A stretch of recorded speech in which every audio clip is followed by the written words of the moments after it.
12365FY. Today is the date and time set for the continuance of the preliminary examination. Good afternoon, Your Honor. Rick Polanco for the people. And Andrew Arjoni on behalf of the people. Doug Lustig on behalf of Mr. Knapton, Judge. Good afternoon. Are the parties prepared to proceed in this matter? At this time, Your Honor, the people are ready to proceed. The only thing I would request is if we could once again have that cord, the audio-visual cord, so we can display if necessary for the witnesses today. I think Mr. Spadoni can provide that.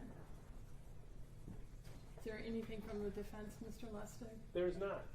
All right. And there was an order for sequestration when we adjourned prior, and that order does continue. So anyone that may be in the audience today that may be testifying today or in any possible future court proceeding should have a seat in the lobby. Your Honor, for the record, the witnesses that I have for the hearing are present in the courtroom. The officer in charge, Detective Swallwell, is here, and the first witness, Officer Wright, is here as well. But no other witnesses are in the courtroom that will testify at this hearing or in future proceedings. All right. Mr. Lustig, do you recognize any witnesses that you may be calling? I do not. All right. All right, anything else? No, Your Honor. Thank you. All right, you may call your next witness, Mr. Blanco. Thank you, Your Honor. Your Honor, at this time, the people call Officer Wright of the White Lake Township Police Department. Officer, let me have you stand at the podium before you take a seat. Can I have you please raise your right hand? Do you solemnly swear or affirm the testimony that you're going to give this court is the whole truth? I do. All right, thank you. You may come forward, have a seat in the witness stand. Just pull that front gate forward. Watch your step.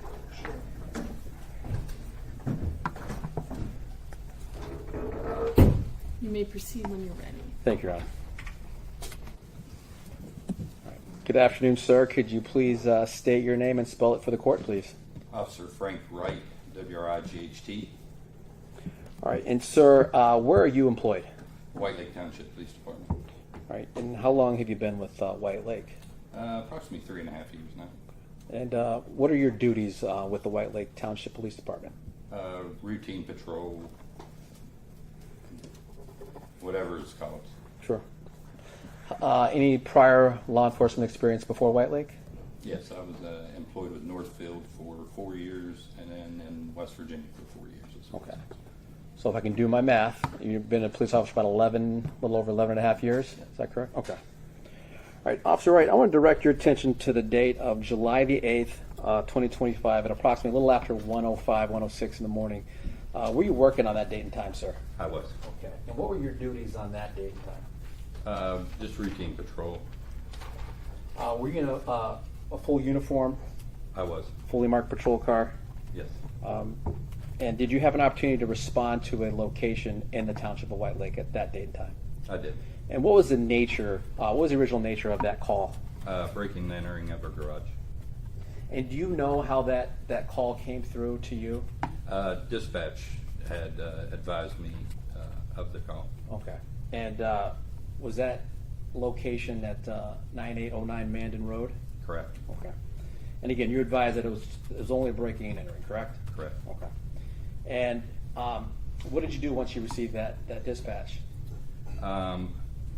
I arrived in the area, did not see anybody along the roads running or walking or any strange vehicles or anything, so I proceeded to the residence. Okay. When you got to the residence, were there any other officers on scene at that time? There was not.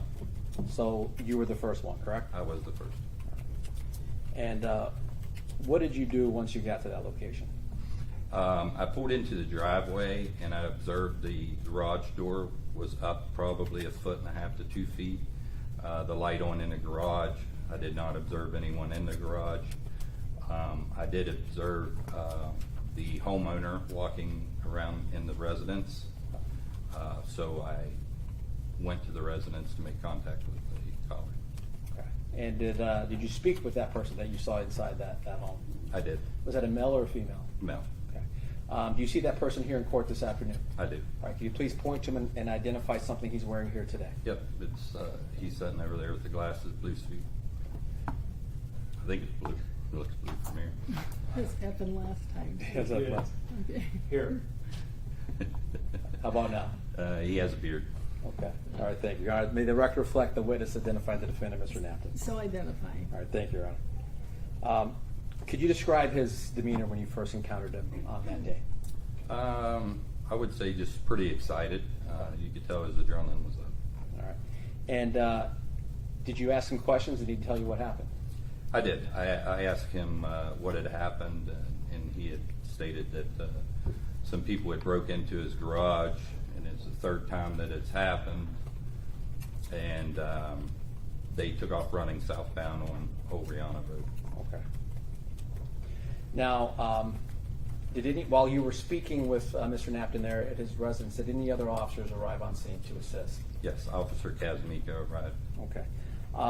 Do you recall what Officer Kazmika did while you were there with Mr. Knapton? He went out and looked in the garage and around the location to see if anybody else was still around. Okay. And so he goes off and does that, and you're still talking with Mr. Knapton, correct? Correct. Do you know if there's anybody else that was in the home with him at that time? There was a female. Okay. All right. So at this time, when you're speaking with Mr. Knapton, what is your understanding of what had happened at that location? My understanding was there was some individuals broke into the garage and then fled on Old Rihanna. Okay. And so you said Officer Kazmika is out there by the garage. Does he ever come back and speak with you about what he observed out there? He came over to the radio and stated that he had found blood in the garage. Okay. And after you had been made aware of that, what did you then do? So I asked Mr. Knapton if he knew why there was blood in the garage. Okay. And in response to that question, what did he say? He stated that he had to protect himself and his property. Okay. And did you ask him what he meant by that? Yeah, I asked him how did he do that, and he had stated his 9mm. Okay. And how long had you been there at his residence before he disclosed that to you? Probably 5-10 minutes. Okay. So it wasn't immediate when you got there? No. Okay.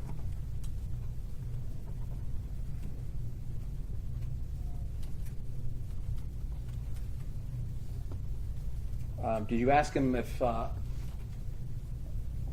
the blood got there? I asked him if he knew why there was blood in his garage. Okay. And again, that's when you said it was because of his 9mm? Yeah, he said he had to protect himself and his property with his Okay. 9mm. Himself and his property? All right.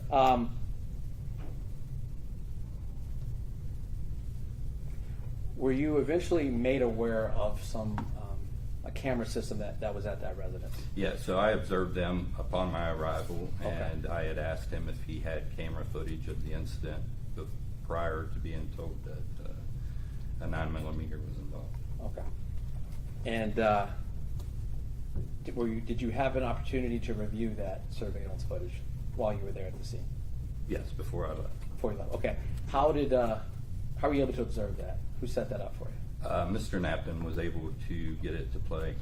Okay.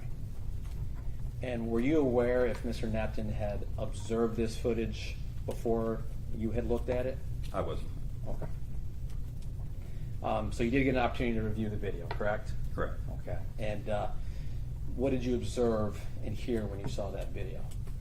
On the video, you could see approximately 7 people coming around the garage.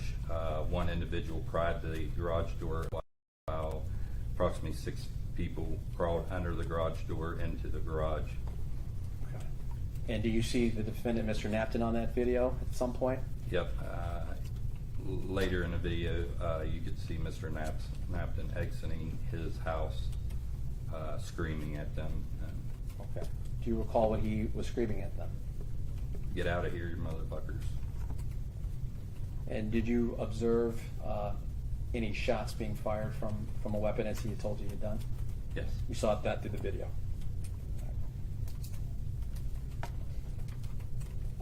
After you'd observed this, did you or anyone else attempt to secure the firearm that was used in this case? Yes, Officer Kazmika secured the firearm in question, and I secured 2 other firearms. At some point when you're with Mr. Knapton, is Sergeant Snow with him as well, or with you as well? Once Officer Kazmika had told me he had seen blood in the garage, and Mr. Knapton made it aware that he had fired his 9mm, I told Officer Kazmika to get Snow on scene. Okay, and she eventually made it there, correct? She did. Okay, so all firearms that were in the home were secured, correct? Correct. And then Sergeant Snow was on scene. Correct. Were you present when Mr. Knapton was speaking with Sergeant Snow about what happened as well? In the beginning I was. Yes. Okay. Did he tell her a story, the same version of the events that he had told you? I kind of wasn't in the area when she was talking to him. I kind of walked away, so I'm not for sure Okay. where the interview. At any point in your discussions or interactions with Mr. Knapton, did he further explain why he had to protect himself, what the other people he said were doing? At one point, he had stated that the suspects were scurrying out from under the garage and looked like they were coming towards him at one point. And did you observe that in the video to be consistent with what he was saying? I did not. You did not?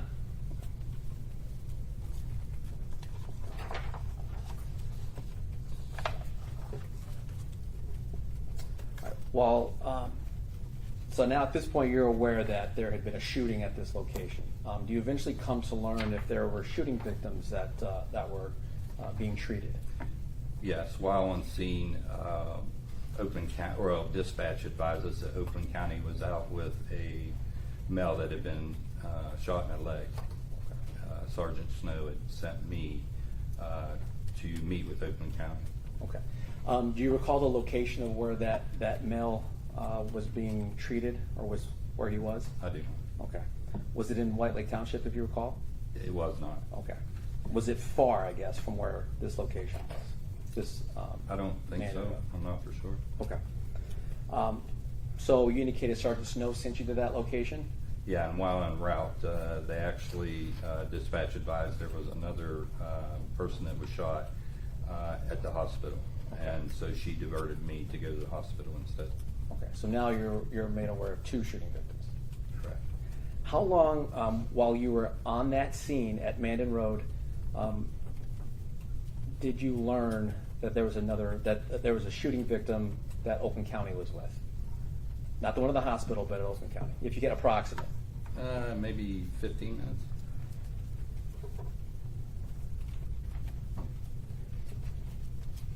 All right. And so you didn't go to that location where that victim was being treated. You said you went to the hospital, correct? Correct. All right. I want to clarify that. Did you speak with that person who was being treated for that gunshot wound at the hospital? I did. Did you identify who that person was? I did. And who was that person? Jeru Jernigan. And do you know if where he was wounded? I think it was his leg, his thigh. Okay. Obviously, I'm not going to ask you what he told you, but did you observe those injuries that he had on him? I did. Did you take any photographs of those injuries? I did.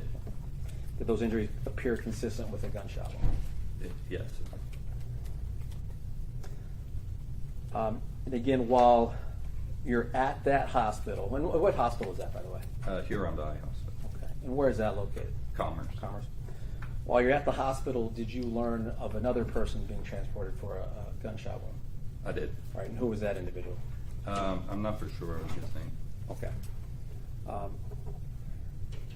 Did you eventually make contact with that person? I did. Okay. And where did you make contact with him at? He was in the area right beside the other male. Where was Yeah, can you describe the area? In the hospital? Yeah, in a hospital. They had like a triage room, I would call it, where Gotcha. they could, have multiple beds in there. Okay. And were you aware, what was his condition when you first made contact with that second gunshot victim? He was deceased upon arrival. Doctors did try to do what they could, but do that.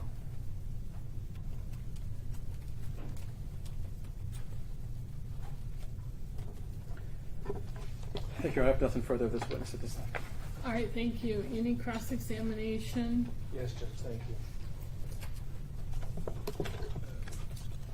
The person that was deceased that you just described was, you later learned, was also obviously at that particular home as a burglar, correct? Yes, I would say that's probably correct. And you said that it was approximately 15 minutes. Do you know what happened between the time they left the home and got to the hospital? I do. Are you aware of anyone who drove them to the hospital? I do. I think Oakland County spoke with a male about driving there, but I'm not for sure. In fact, when you spoke to Mr. Jernigan, was he alert? He was. Was he otherwise physically okay other than having the gunshot wound to his leg? Yes. Did you inquire to him as to the care that was given to that wound between the time he received it and the time he arrived at the hospital? No, I did not. Did you ask him how he got to the hospital? Everything I asked him, he did not remember. I can tell you that. Was he did it appear as if he was validly having a problem with memory, or he was evading the questions? That I could not tell. He was in a lot of pain and stuff, so I really could not tell. Did you see what was on his leg, for example, whether there was a tourniquet while he was in that triage unit? I don't recall. Did you see a doctor applying pressure to that particular wound? I did see a doctor treating him, but I'm not for sure what all he did. Do you remember what the doctor was doing when he was treating him? And I don't. Back to the beginning when you said that you were the first on scene. Do you know how long it was between the time that you were dispatched and between the time you arrived at the home? I don't recall. Do you have any kind of estimation? Maybe 7 minutes, 5 minutes. And you've described the demeanor of Mr. Knapton. Is it a fair general overall conclusion that he was appropriately disposed for someone who had just been through that? Yeah, he was pretty excited. When you say excited, do you mean like happily excited or No, I'm meaning like you could tell his adrenaline was up. because it was 1 a.m. or thereabouts when you responded to the home, Correct. and he had just had people come and rob his home, correct? His garage, correct. His garage. How far is his garage from his home by chance? That I don't know, maybe 12 feet. Right. So it's real close to the home. Correct. And he brought you into the home voluntarily when you asked to come inside. Correct. And he said, I might have it on video. Correct. Then he voluntarily walked you to his bedroom. Correct. Did he indicate to you that he hadn't ever seen that before? I don't recall. Do you recall him telling you that it had happened, this is the 3rd time, Correct. and that after the 2nd time, he was suggested by White Lake Township Police Department to, quote, beef up his security system? Do you recall those words? I don't recall. Did he tell you how he installed the video system with his father before that night? I don't recall. Did he tell you about the audio motion detector alarm that was from the garage to his bedroom? Correct. Then he told you that he was alerted by an audio signal, correct? Yes. He didn't say, I was watching video and I saw him and I went out and hunted him. He said that I was woken up out of a dead sleep, correct? Correct. And that he felt that he had to protect himself. Correct. Because he certainly didn't know these people, right? Correct. He certainly didn't invite him onto his property. Correct. And his otherwise restful night of sleep was interrupted at 1 a.m. by these folks, correct? Correct. Can you describe a little bit what their attire was, the people that were robbing the home? They were in dark clothing. Did that dark clothing include hoods? Yes. Did you later learn about each one of them wearing a mask? I don't recall if I learned that or not. Do you remember seeing that in the video? I don't. Let's talk about that video for a minute. You watched that video at least as much as Mr. Knapton had showed you that night, correct? Correct. Did you ever have a chance to go back and look at that video, or anyone tell you to watch that video? I did not. In that video, is it a fair description that, for lack of a better word, there's 7 unknown males wearing hoods and masks, essentially casing the joint, walking around the garage, Correct. like climbing up on the roof to do whatever they're doing with, to the lights that are now installed for emergency purposes, or the cameras that may be on the roof? Is that correct? I didn't see any of that, so I'm not for sure. And you didn't see any of that because you weren't specifically shown, or you haven't reviewed that particular portion, correct? Okay, correct. And then when they're, I think you described it as crawling under the garage. There's a lookout person on the corner of that garage. Correct. And then there's 6 people looking around, making sure no one's watching or no one's waking up in the home, correct? Correct. And then they're scurrying under the garage. Correct. And then I have a question for you. Mr. Knapton didn't chase anyone down the street in that video, did he? No, he did not. In fact, he never left the corner of that garage when he fired the bullets, did he? He did not. And then he immediately let the 7 people who exited his garage. I think you said it didn't look like they were coming at it, correct? Correct. Do you think it would have been strange in the middle of the night after you're just woken up and you're at your house to misinterpret which way people are going? I don't know about that. Do you think it would be unreasonable to be worried about whether or not someone who exited your garage that's robbing your home would then stop 15 feet later and aim a gun at you? I did not see that, so I'm not sure. Well, do you think that would be an unreasonable conclusion for a homeowner to make? Probably not. And I appreciate that answer.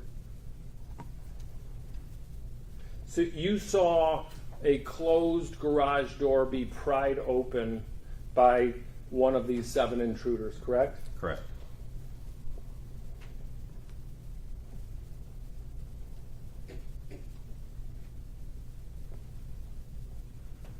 A little bit more about the demeanor and the excitement. Did he seem kind of upset that he had to do that at his own home, and in your impression of Mr. Knapton?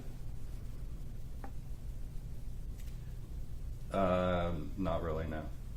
Did he seem like something he was happy to do? No. How many homes have you responded to that have just been burgled in your last 11, or robbed in your 11 years of being a police officer? A few. And what are the people's general attitudes like? Scared.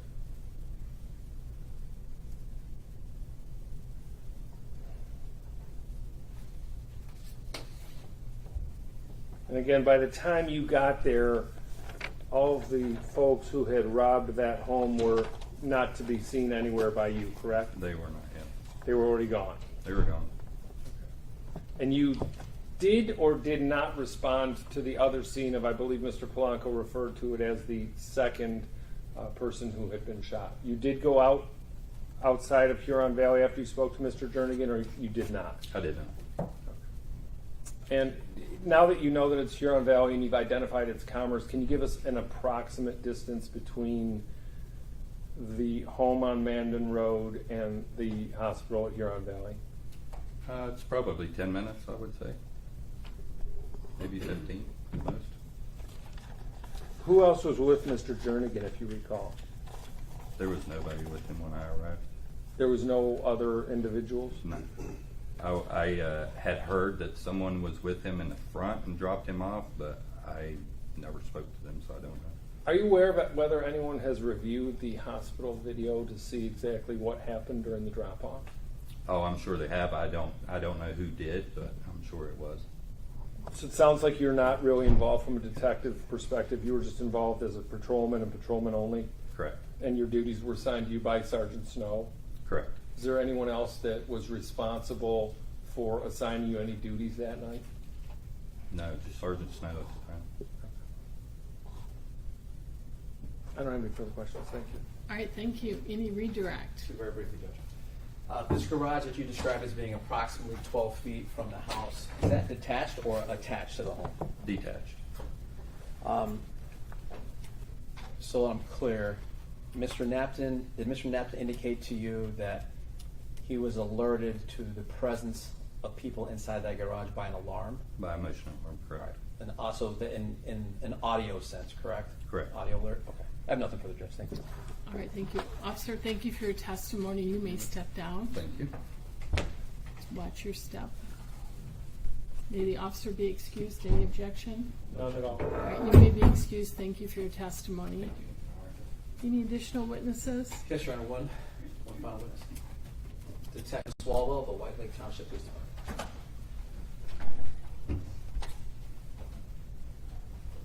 Detective, if I can have you raise your right hand, do you solemnly swear or affirm the testimony that you're going to give this court is the whole truth? Yes. All right, thank you. And have you approached the witness stand, just pull that front gate forward and watch your step. You may be seated. Mr. Blanco, you may proceed when you're ready. Thank you, Your Honor. Sir, could you please state your name and spell it for the court, please? Detective Wade Swallwell, Swallwell. All right, sir. And where are you currently employed? White Lake Township Police Department, And how long have you been with White Lake? 9 years. And what are your current duties with the White Lake Township? I am currently assigned to the Detective Bureau. And how long have you been a detective there with White Lake? 1 year. Any prior law enforcement experience before White Lake? I have 8 years with Saginaw County Sheriff's Department. All right, sir, I want to direct your attention to the date of July 8th, 2025. Were you working in the early morning hours, approximately a little after 1 o'clock that day? I was the on-call detective that day. Okay. And for the record, what does that mean? On-call detective is you're on call basically if there's a large scene that they need a detective to respond to. I was at home that night when I got the phone call Sure. to respond to that scene. And what type of scenes do you respond to in that situation? Shootings, deaths, suicides, domestics, anything large that road patrol can't handle. And on that date and time, were you dispatched to 9809 Mandan Road there in White Lake Township? I was. And again, what was the nature of the initial dispatch to you in order to respond? That someone had been shot. Okay. That was what I was informed. Do you recall how many, if it was one or multiple? When the initial call came to me at home, it was only one. Sure. Did you eventually make your way to that location? I did. Okay. And what did you first observe when you got to that location? I arrived and was briefed by Sergeant Snow and Lieutenant Ivory that there was a shooting and there was another victim, so another shooting victim, and they were both at Huron Valley Hospital. Okay. So while you're at that scene is when you then learn there are multiple victims. Correct. I do believe it was at the scene or en route to that scene. Okay. Now, while you're at the scene initially, what are your duties, or what do you then start to do? So my initial duties was to make sure the scene was secure, and then I did a walk around the house to first observe any evidence and to get a lay of the land. Okay. So my main duty at that point was to collect evidence. Okay. Now let's talk about that walkthrough. What, if anything, did you observe that caught your attention as you're walking around that house? I observed blood on the driveway. I observed live ammunition in the driveway and sidewalk that connects between the garage and the house. I observed empty shell casings in that same area. You indicated there was blood on the driveway. Did you locate blood anywhere else in that location? At 9809 Mandan? Yes. There was some inside the garage. There was some on the side yard between 9809 and the house to the south. Okay.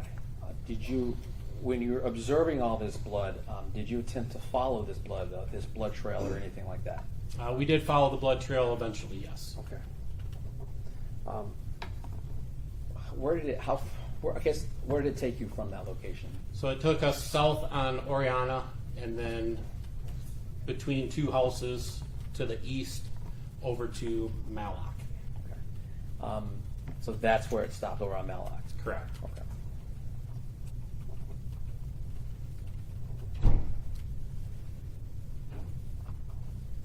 And the fact that that blood stopped at that location, did that was that of importance to you, or was that significance to you in some way?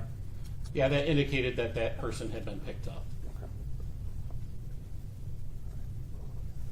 All right. So you then you indicated start processing the scene. Did you take photographs of that scene? I did take photographs. Okay. Did you collect all the evidence that you talked about, the casings and the bullets and all that? I did collect all the evidence except for some of the DNA or the blood samples were collected by Sergeant Snow, Okay. and then turned over to me for processing and securing in the property room. All right. Do you recall where she was swabbing those areas? She swabbed areas on Mallock and the driveway of 9809 Manor. Okay. And the driveway, the garage as well? It was in front of the garage. I don't remember if it was in the garage or if it was just in front of the garage. Okay. Understandable. What was the purpose for swabbing that blood? To identify whose it was. Okay. And again, she turned those over to you, is that correct? She did. And what did you do once you received those swabs? I secured them in envelopes, taped them, initialed the tape over top of the seal of the envelope. Eventually that was secured in the property room at White Lake Township Police Department and then transferred to the Oakland County Sheriff's Lab. Okay. Mayor, may I approach the witness? Yes, you may. Detective Swallwell, I'm showing you what's been marked as People's Proposed Exhibit number 14. Do you recognize what that is, sir? Yes, this is a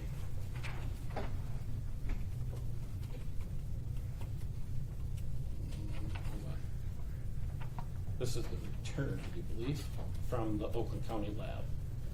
The first page shows what I turned into the Oakland County lab, and the second and third page are the returns back from the Oakland County lab. Following testing?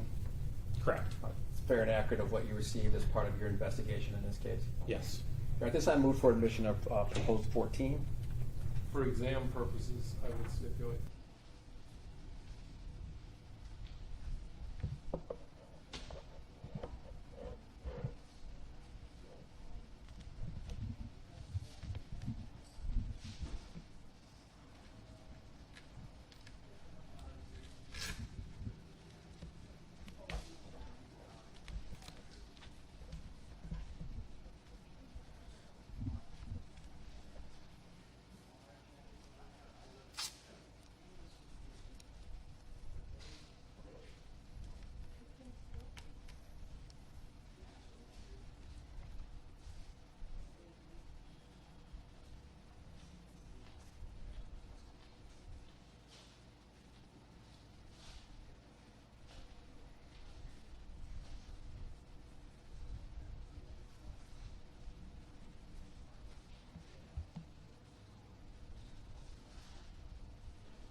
obviously, are there items inside that garage, such as dirt bikes and other motorized Yes, there was a equipment? golf cart, motorcycle, and quad.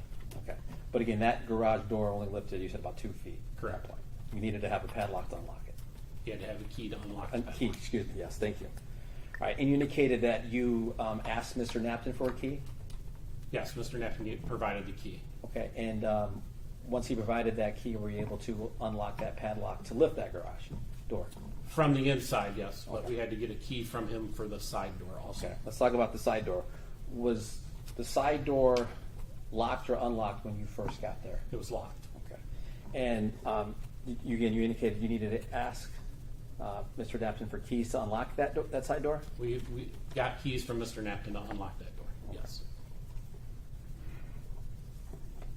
So again, the garage that you encountered when you first got there had an overhead door that only lifted, you said, 2 feet, and a locked side door.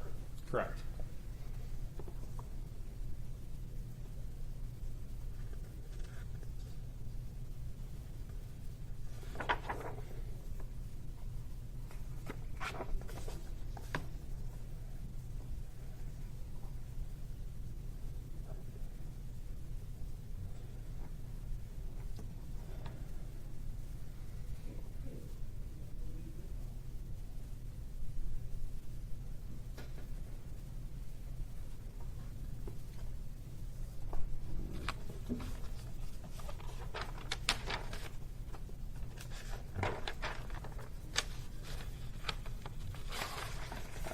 You indicated that while you were at that scene, you learned of multiple gunshot victims.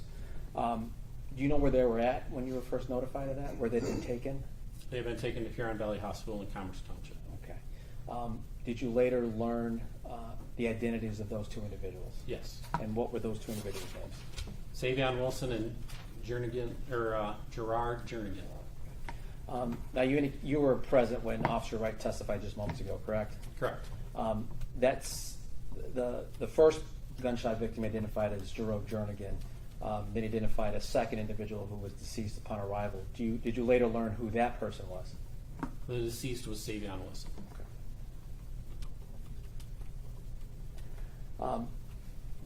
While they were at the scene, was property collected from those 2 shooting victims while they were at the hospital?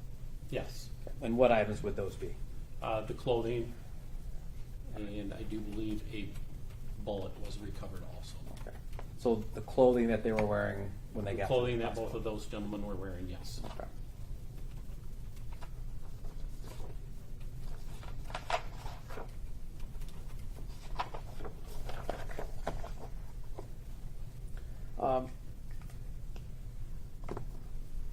Did you later learn whether those 2 individuals that had been treated for those gunshot wounds were connected to the breaking and entering there at Mandan Road?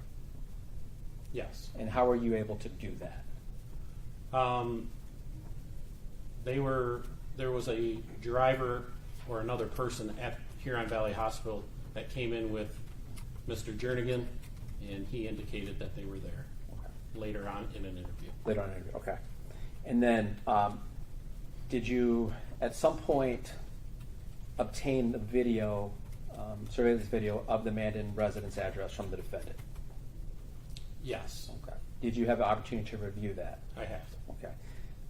And when you reviewed that, were you able to identify Jerome Jernigan from that video? Yes. And how were you able to do that? Based on the clothing that he was wearing when he came into the hospital, that was taken for evidence. All right, and let's talk about. Do you recall the property that was taken into evidence from Mr. Jernigan? I do not. Okay. All right, Ben, put it this way. In identifying him from his clothing, what did you note of importance?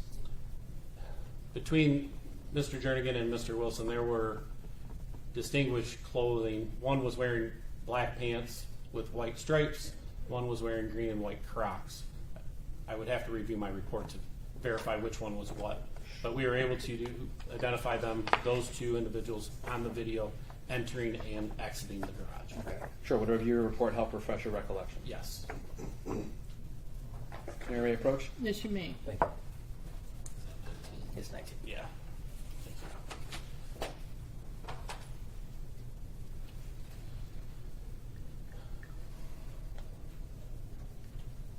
Detective, just look up when you've refreshed your recollection. Okay. Is your memory refreshed? Yes.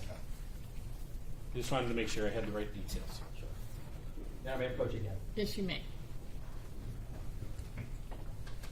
And what was it that Mr. Jernigan was wearing that you were able to identify him He from? was that wearing area? black pants with white stripes. Okay. And how about Mr. Wilson? Mr. Wilson was wearing also dark clothing, but he was wearing green and white Crocs. And again, just so that we're clear, these items are what were recovered from these victims from the hospital, correct? Correct. They were taken from the victims as they came in the hospital. And so that's how you measured them. Correct. Obviously, you indicated that Mr. Wilson was deceased. Did you ever have an opportunity to attend an autopsy that was performed on Mr. Wilson? I did not attend the autopsy. Okay. Did somebody attend it from White Lake?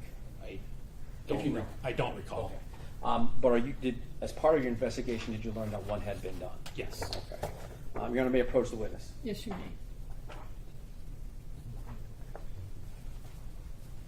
Dr. Swallwell, I'm showing you what's been marked as People's Proposed 15. You recognize what that is, sir? This is the autopsy provided by Oakland County medical examiners to us for Savion Wilson. Okay. Is that a fair and accurate report that you've received from the medical examiners in relation to this case? Yes. Thank you. All right, this time move for admission of proposed 15. Judge, for exam purposes, I have no objection. So admitted. Thank you. And if you could, Detective Swallwell, is there a cause of death that's listed there on the cover sheet of that report? It says manner of death is homicide. Okay. And how about the cause? Or cause of death is multiple gunshot wounds of legs. 2. Judge, may the prosecutor and I approach for 1 moment? Yes.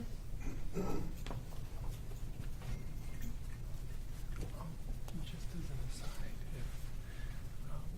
if he's going to testify from that report specifically as to the cause of death, it may or may not be necessary to also call the medical examiner given how one other person receives the same wounds and didn't die. So I need to at least reserve the ability to call the examiner. Why? Because he's I mean, just testified that if Well, I'm one ever- got lucky, one didn't. No, or one got treated and one didn't during the ride. Here's my position. He's not testifying, he's just reading without a report. That's obviously no different than what you're going to do here in a few moments when it's reviewed. Yeah, I'm not sure that rises to the level of necessity in a preliminary examination. I mean, I can see your point in a trial, or maybe a pretrial motion, but I don't think, I can't see where that affects probable cause. I believe there's a concept of intervening cause, but he probably doesn't know, and all of those witnesses would probably take the fifth. I'm sure they will too. I can see, and they're probably, that's going to be an argument they're going to make. I mean, obviously, that's a question for the trier of fact, and that's what the jury is going to Yes, decide. I think But you're also the trier of fact of the examiner. I just want to preserve it that if I need to, based on how much more he gets asked about the victims of this, that Well, you can explore it, okay. yeah. Okay, thank you. Okay. I think I got to asking you about the cause of death. How about the manner? How is that listed on that report? The manner of death is listed as homicide.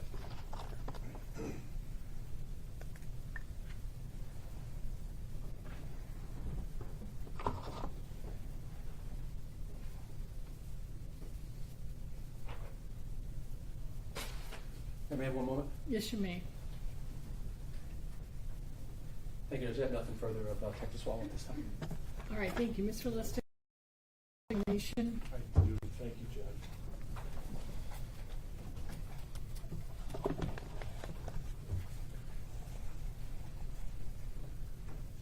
Detective Swallwell, can you explain a little bit about your previous experience as a police officer and Saginaw County Sheriff and what level you rose to or what kind of training you received? What was your ending rank in Saginaw? I was a road patrol officer. Okay. and you never had aspirations or made it, so to speak, up to at the level of detective? I did not. And then was something about the career while you were at White Lake Township intriguing to you to become a detective? Were you asked to be a detective? Did you perform a particular duty that brought you up for that? No, it was a job that you interview for. It was a opportunity that came about with an opening, and it was I thought at the time it would be a good change of pace after doing patrol work for 16 years. So, in that change of pace, what type of training did you receive in order to become a detective? So I went to detective school, which was 40 hours, 1 week, and then I went to evidence tech school, which was 2 weeks.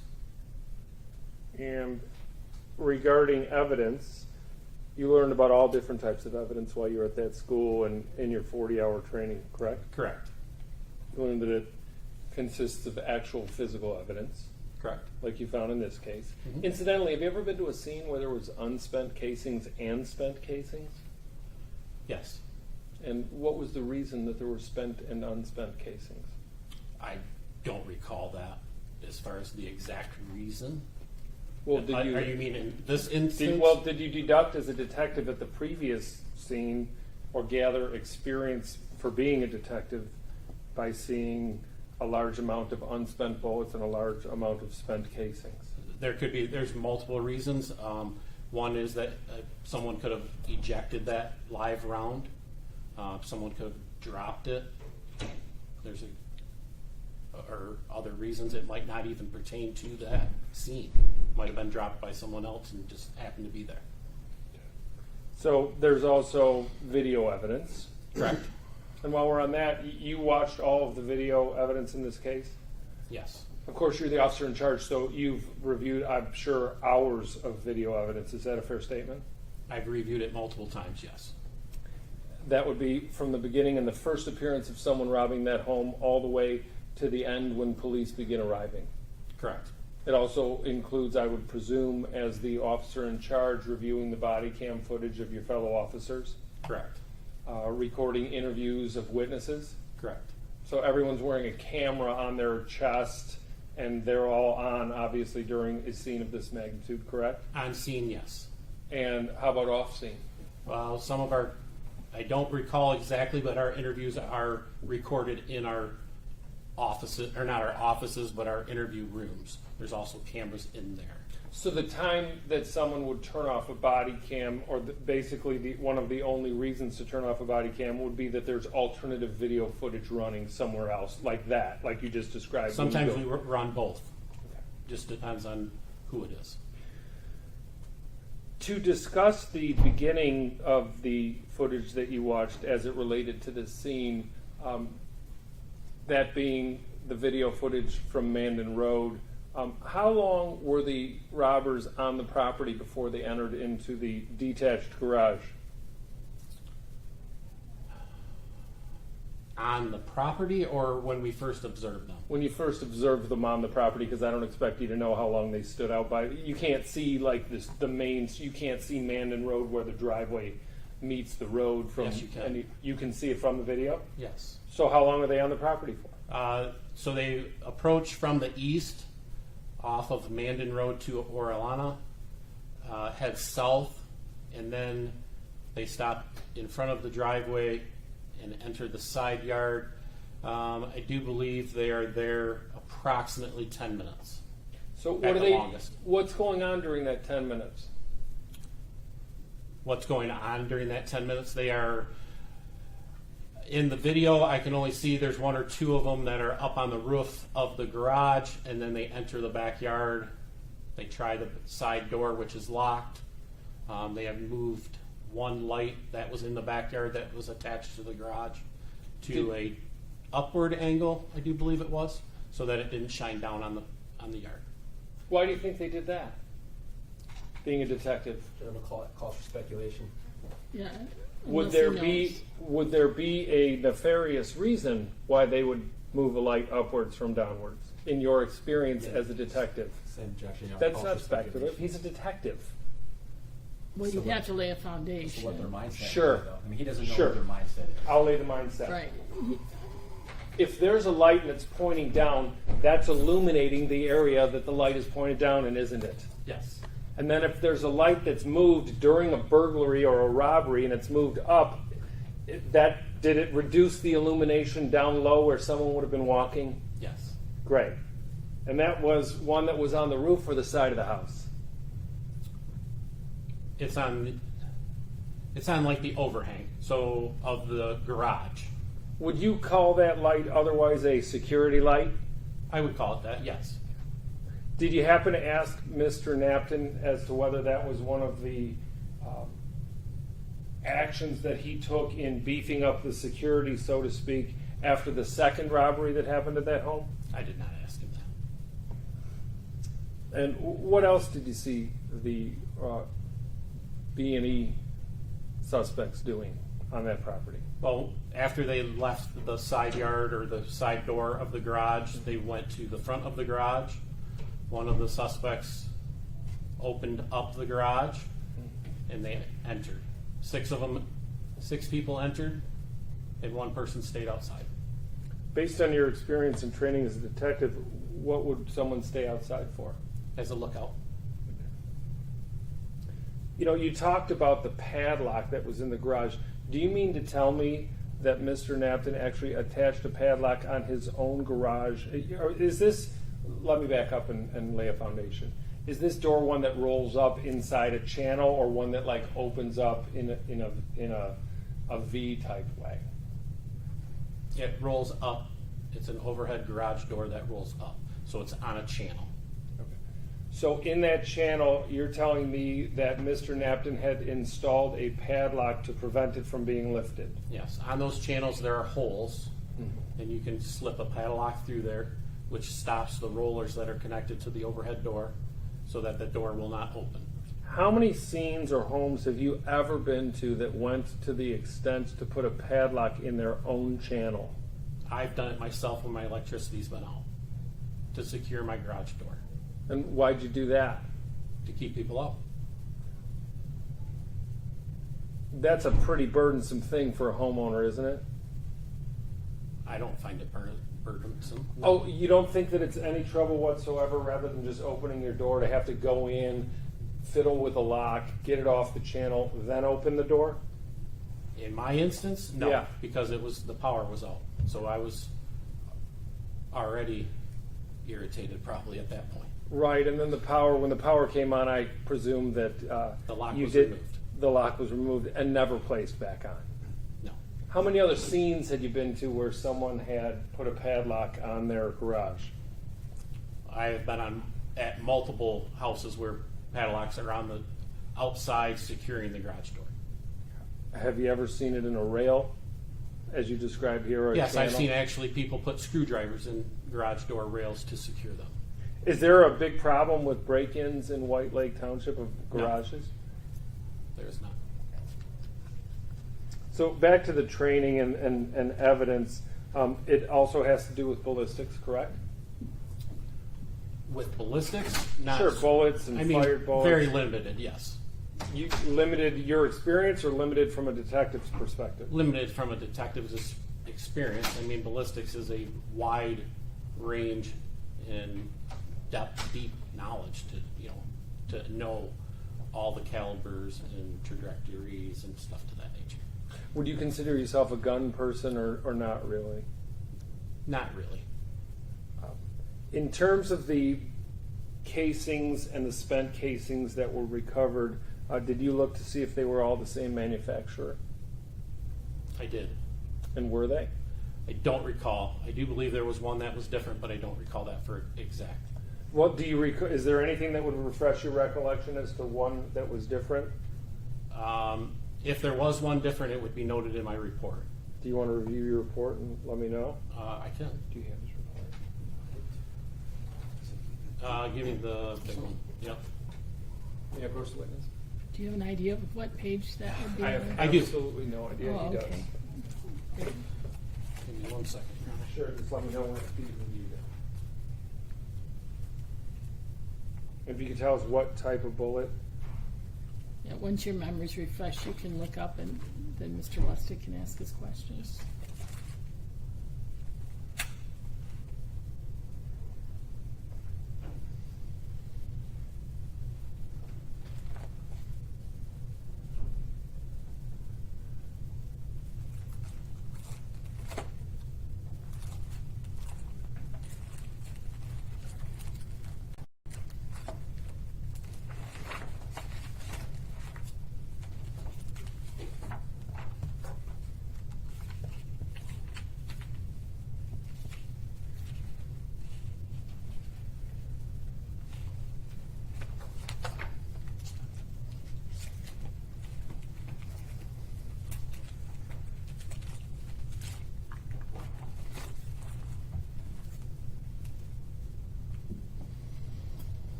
Go ahead. So was it a total of 12 or 15 bullets, whether spent or unspent, recovered? Was it? I don't know I don't remember the exact number. There was one kind of random bullet that didn't match? No, I didn't say that. I said there possibly could be. Reviewing my report, they are all the same. They're all the same. Correct. And that's a 9mm caliber? Correct.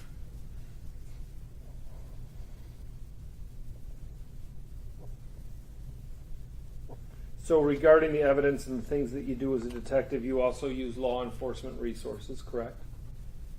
Yes. That would include running people's records on the Law Enforcement Information Network, or LEAN. Correct. The use of the Sheriff's Department for forensic purposes. Correct.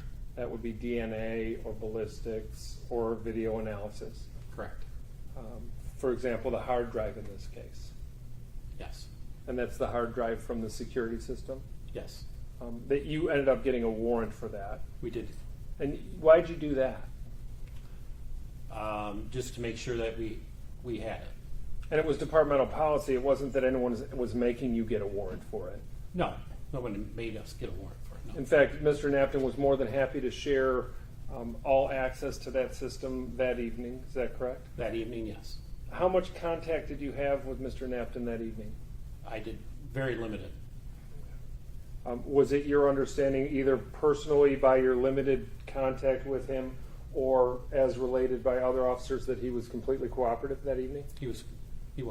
And he was actually completely cooperative during the entire pendency of this before the matter was charged, correct? Yes. You eventually got a complaint signed at the Oakland County Prosecutor's Office, or a complaint and warrant. Is that correct? I did. And what day was that signed, if you know? I don't recall. Was it fair to say that it was 4 to 5 months later? Yes. And that there was a significant investigation and decision-making process that went on, like several other cases that you've dealt with? Yes. But that this one was more protracted than your previous experiences? Or longer? Yes. Is this the longest protraction that you've ever dealt with a case? Yes. So the second way is law enforcement resources. The third way is to speak to witnesses. Is that correct? Correct. And you spoke to a lot of witnesses in this case as the officer in charge. Is that correct? I did. And that was both that evening, at the scene, at the hospital, and thereafter, correct? I did not talk to anyone at the hospital. You did not. I did not. But you spoke to someone that you then found out was at the hospital. Is that correct? Correct. What was his name? Matthew Greenidge.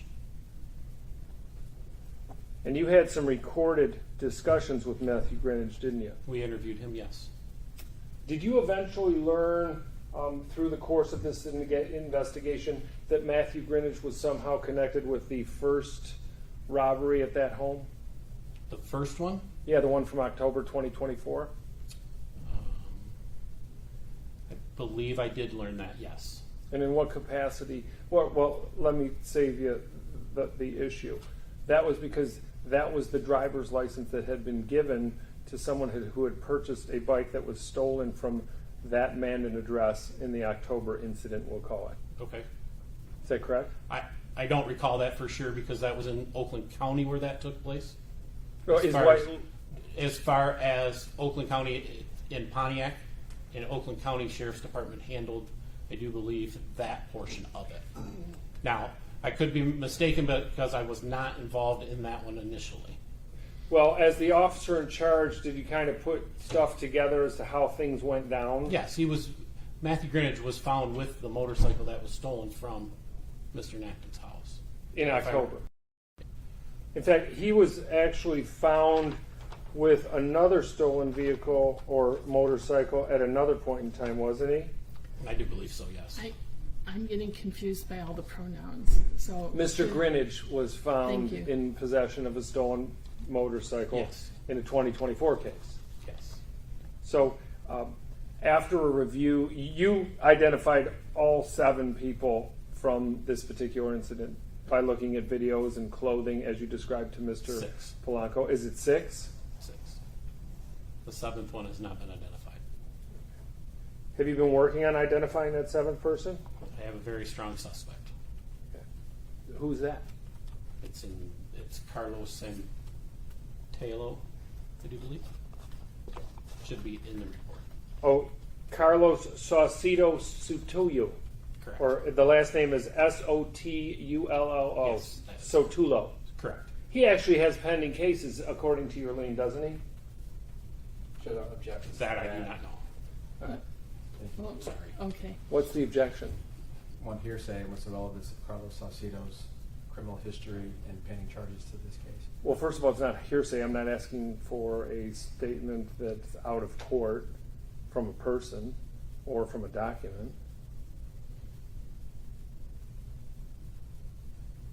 Go ahead. The relevance portion is that he's involved in multiple break-ins, robberies, and otherwise across the county for years. Based on what? Where's the offer of proof on that?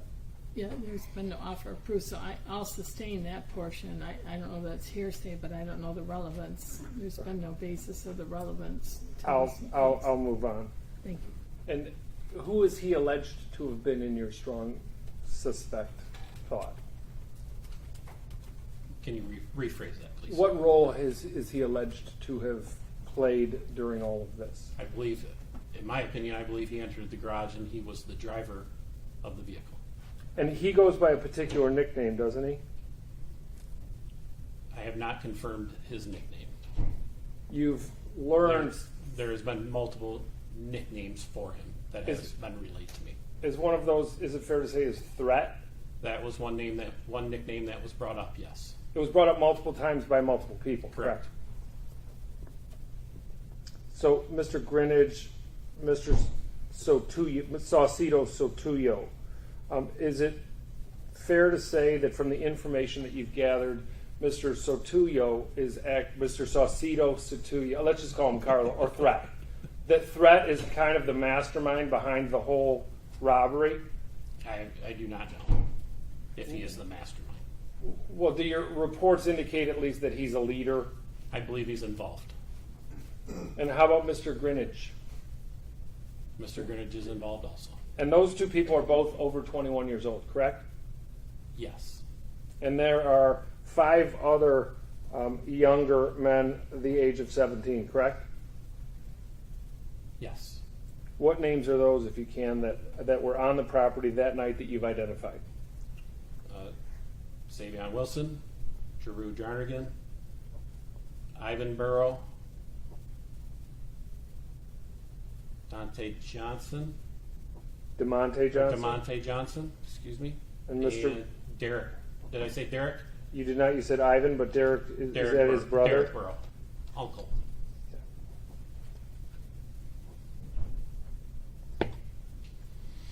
Did you, and how many of them have you attempted to interview or actually interviewed? I have interviewed 4 of them.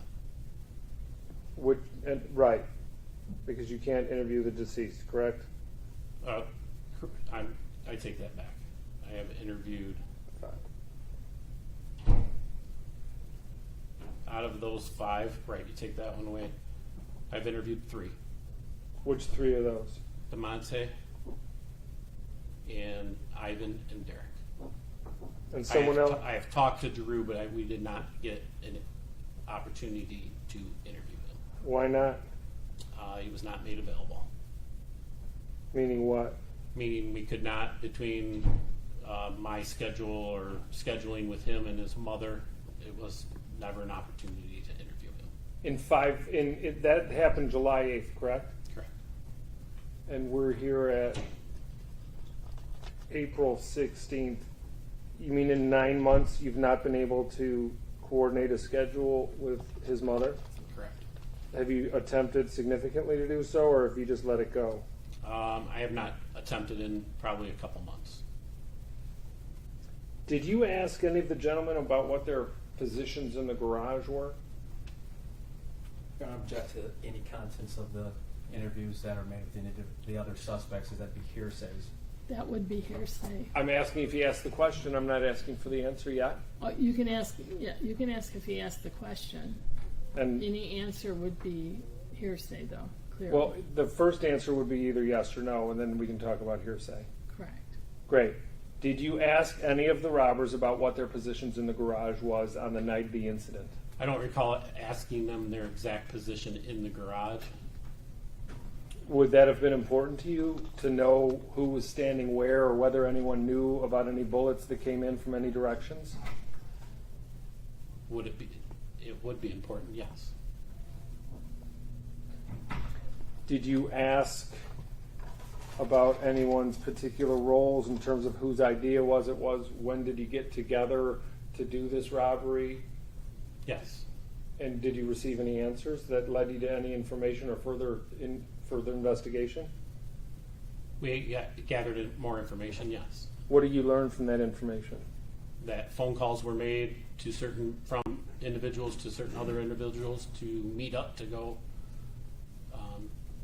out to White Lake and do this. Did you inquire as to what's the deal with White Lake? Why do you keep going to White Lake? I did. Did you receive any particular explanations? I did not. Regarding the phone calls, did you do any data uploading on how many phones did you confiscate in this particular instance? Whether you either confiscated them, got them from a warrant, or found them in a yard? I do believe it was 2. And have you done any kind of forensic analysis on those phones? Oakland County Sheriff's Department did. Is the forensic analysis done? Yes. And what did you learn from the forensic analysis? Nothing. One phone was unable to be done, and the other one had no evidence or pertaining to this crime. Did they give you a reason as to one was unable to be done? I was damaged too much. Are you aware of the fact that Matthew Greenidge has already pled guilty to committing this B&E? Yes. And recently, a new case was started because yet another bike was recovered from that particular location, that 9809 Mandan Road, correct? Yes. Was there any link to that bike to any of these defendants? That I don't know. That was, again, recovered in Pontiac, where Oakland County Sheriff is in charge. Do you know when that was recovered? Less than, well, I'll say a month. I don't know the exact date, but not very long ago. Well, that's a motorcycle from this significant incident that has happened in your jurisdiction, correct? That motorcycle came from 9809 Mandan Road. Yes. What day was that? Which incident was that motorcycle stolen from? I believe that date was March of 2025. So that would have been the second time there was a break-in? Correct. Because there's the October, then there's the March, and then there's July. Correct. And again, that motorcycle was recovered in Pontiac. Correct. Have you had any contact with the detectives in that particular case?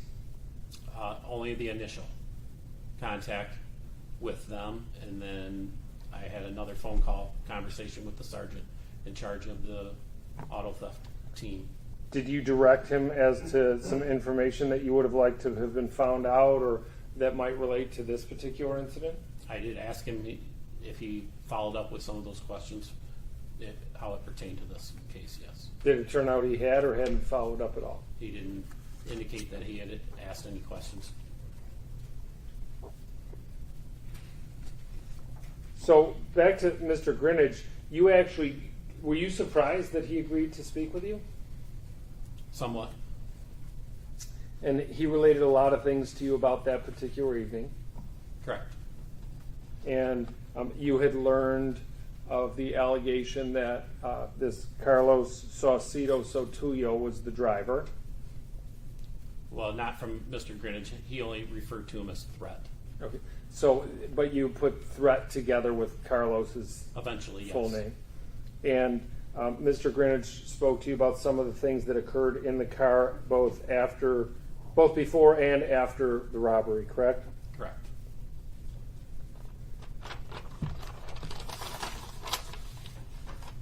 You learned that both of the assailants that had been shot ran away from the scene, correct? Yes. So at that point in time, they're fine and they're running from the scene.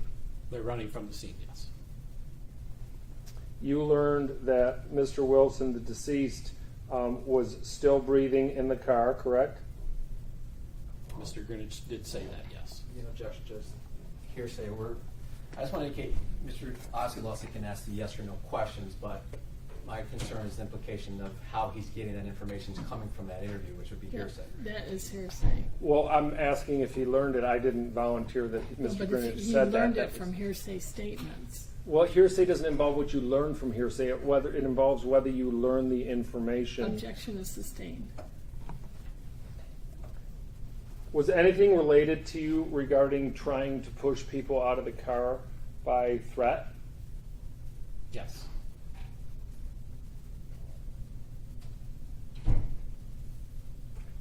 And obviously, Mr. Wilson and Mr. Jernigan were found in two different spots, correct? Yes. Where was Mr. Wilson first responded to by anyone emergency-wise, whether it be an ambulance, a police car, or a sheriff department? It was in Commerce Township at the corner of Sleeth and Halfpenny Court, What's at Sleeth and Halfpenny Court? residential area. Is there like is there a minute clinic or is there a medical facility there? Houses.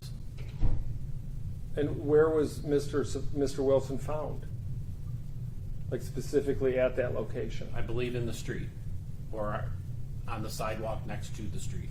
Did you come to learn at some point in time how he got into the street or the sidewalk next to the street? He was taken out of the vehicle. How far is that from the hospital?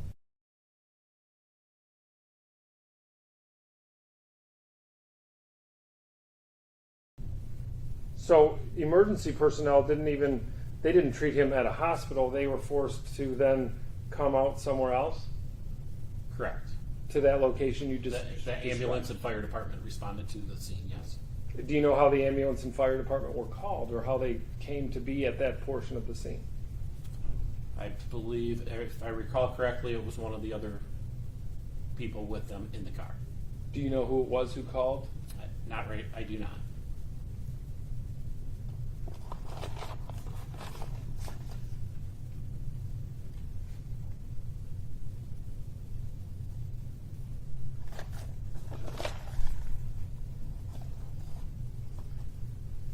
Did you receive information that he was speaking while still in the middle of the road, Mr. Wilson? Again, Judge, these questions are calling from interviews that he conducted that's based upon hearsay.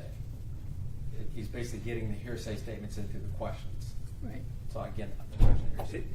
That's not hearsay. It's whether the Well, relation. It would be hearsay because he wasn't there to witness it, so he only learned about it from statements, and those statements are hearsay statements. Okay, did you have the ability to confirm or deny on your own whether or not he was speaking while in the road? I did not.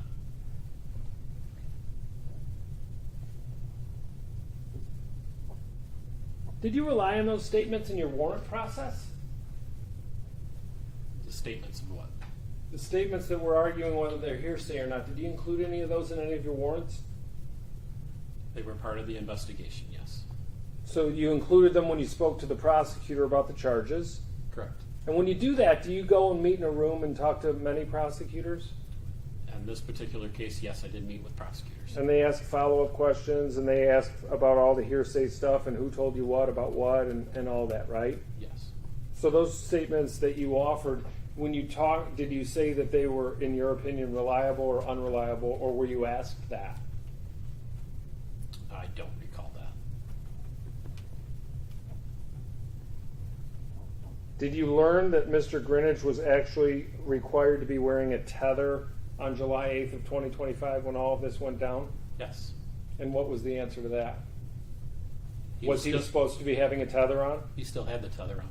The GPS tether? Correct. Did he interfere with that somehow to prevent his location from being seen? I believe he did, yes. Well, you of course went back to the tether company and said, hey, do you have the data from that night did. that shows, because you've seen tether data before, right? Yes. That's where there's like a map and there's a bunch of dots where the tether goes, which indicates presumably that that's where the person's going. Correct. And what did you see when you looked at that data? During the time frame of the incident on Mandan, there was no data. Did you ask Mr. Greenidge how he prevented that data? I did not, because we did not have that information at that time.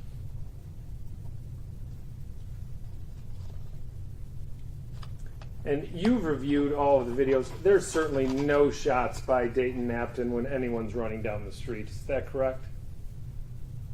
There most certainly is shots going down the street as they are running away. Excuse me? Where is he standing when he's shooting down the street?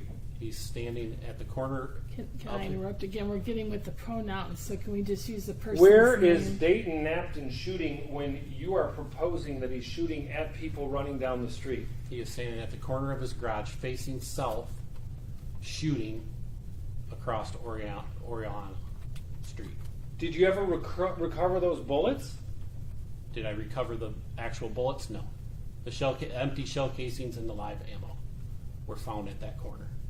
How long does the shooting go on for after the burglars and robbers are running out of the garage? Seconds. How many seconds? 30 seconds 30 seconds? at the most. Let me ask you, are you sure about that answer? Because you're being recorded. You've raised your right hand and sworn to tell the truth. Are you going to go with 30 seconds? I'm going to go with it's less than 30 seconds that he shot, yes. How much less than 30 seconds? I don't know, have an exact number for How you. about this? Is it a fair estimation that that gun is unloaded in less than 15 seconds? It can be, yes, absolutely. And that no one reaches the street before that gun's unloaded? I guess, I don't know how fast they run. So are you? Is it your testimony that the gun is pointing in the direction of the street, or that he's shooting when people are in the street? I am saying that he is pointing the gun at the street, shooting at the street. Whether the people are in the street, I cannot tell you for positively. I'm going to show you the video. I want you to tell me where you see him shooting at the street. Yeah.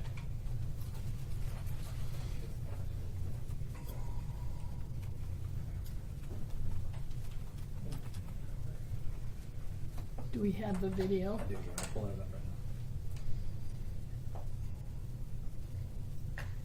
Mr. Lustig, do you have an approximate time? We don't need to watch the whole video again. Just, I think I know what he's referring to. I can pull it up. Okay, thank you. No time.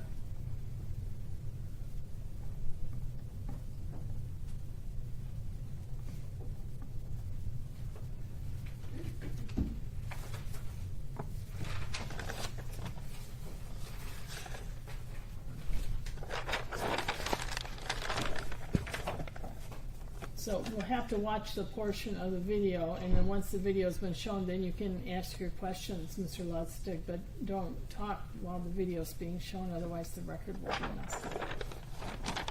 You obviously know me well. I do.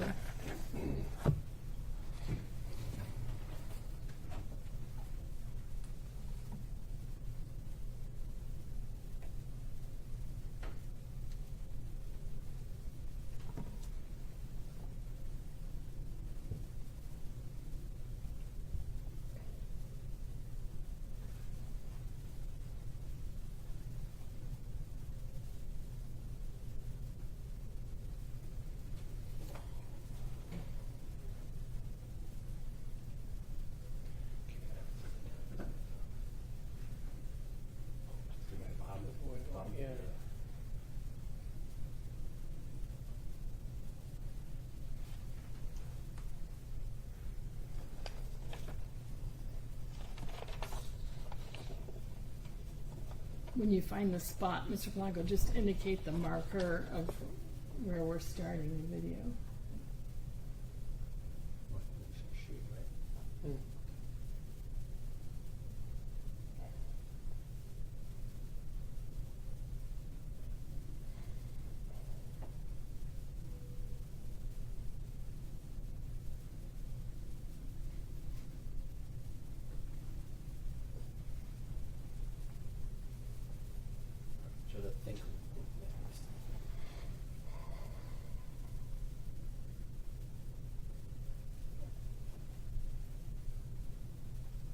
Right there, I believe the defendant is in the bottom right-hand corner, so this would be at timestamp on the video, July 8th, 2025 at 1:05:55 a.m.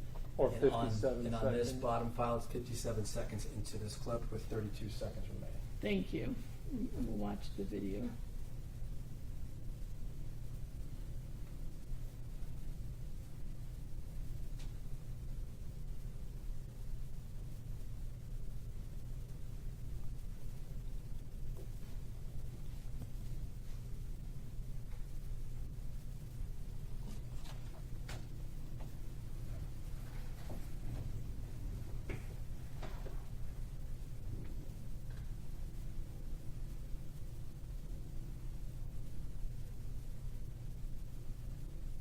Oh, that's it. Does that video refresh your recollection? Yes. And that shooting started approximately at 57 seconds, or actually shortly thereafter? Shortly before.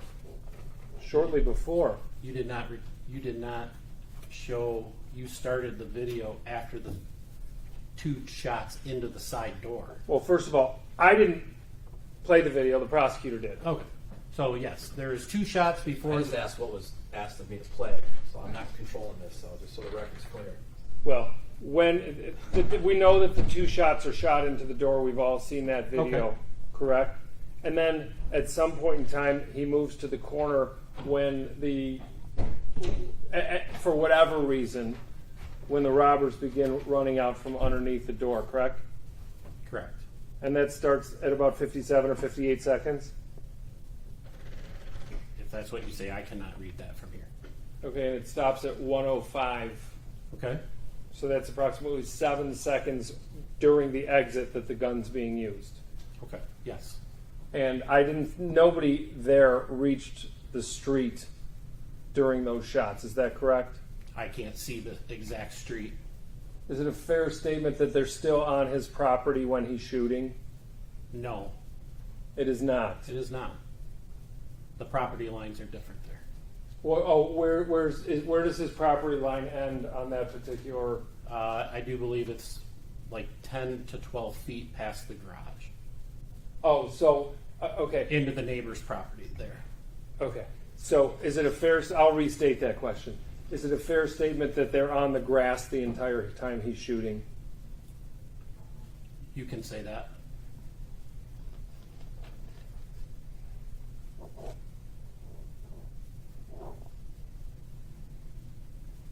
So this particular driver, you're familiar with the charges of what can be called felony murder, correct? I'm familiar with them, yes. And that's when someone dies during the course of a felony. Correct. And that actually relates to the people committing the felony. Correct. And if you're responsible for having the idea of a felony and somebody dies during your idea, that's felony murder in the most basic sense, isn't it? Yes. Have you thought about considering charges of felony murder for Carlos Saucedo Sautuyo? Judge, objection to relevance as to that question. How does that prove what happened on July 8th, 2025, and more problem or not the defendant committed this offense? It relates don't directly see because if somebody how- dies while someone else is committing felony murder, that obviously relates to the charges against this particular defendant. I think it's a simple yes or no answer. For probable cause purposes, I don't see the relevance. So I'm going to sustain the objection. Is every person in there that particular video we just watched, other than Dayton Knapton, wearing a mask They're wearing some type of face covering, yes. as well as hoods? I believe they all had hoods up, yes. What was the weather like on July 8th of 2025? It was a normal summer day in Michigan. I don't recall the exact temperature. Mid-60s. Probably not a day where a sweatshirt would be necessary with a hood, correct? I was not wearing one, no. And the two people that were shot were Mr. Jernigan and Mr. Wilson. Yes.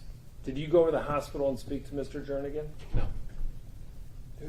Are you aware whether someone else was sent out there to speak to him? Officer Wright was down there talking to him.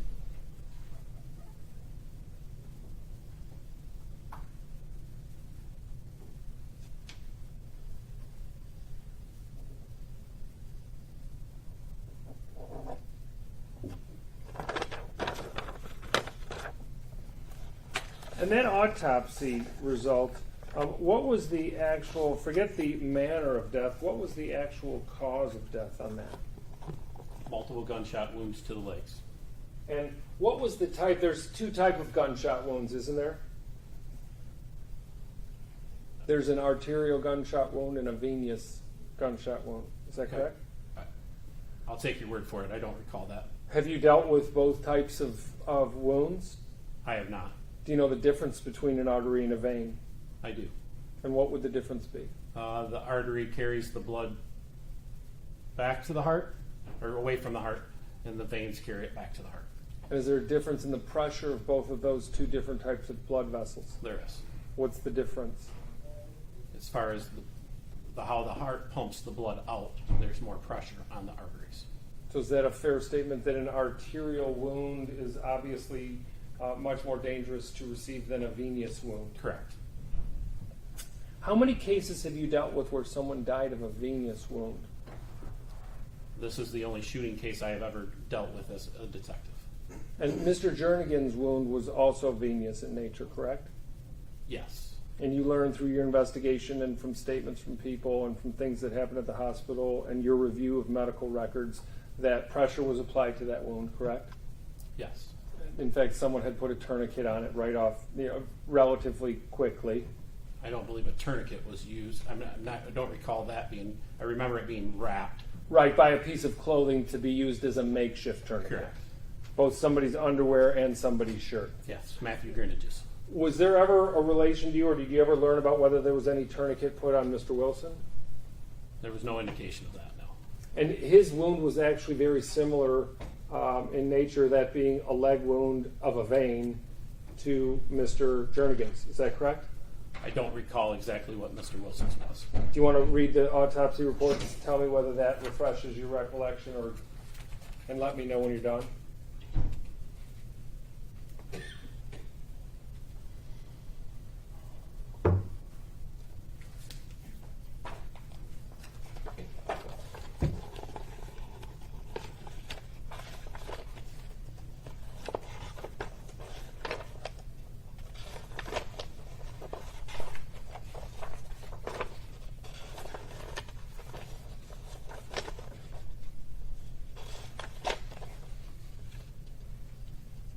While he's reviewing, Mr. Planko, could you take that off the video? I think it might be. Absolutely, Judge. It's on page 6 of 7 under pathological diagnosis.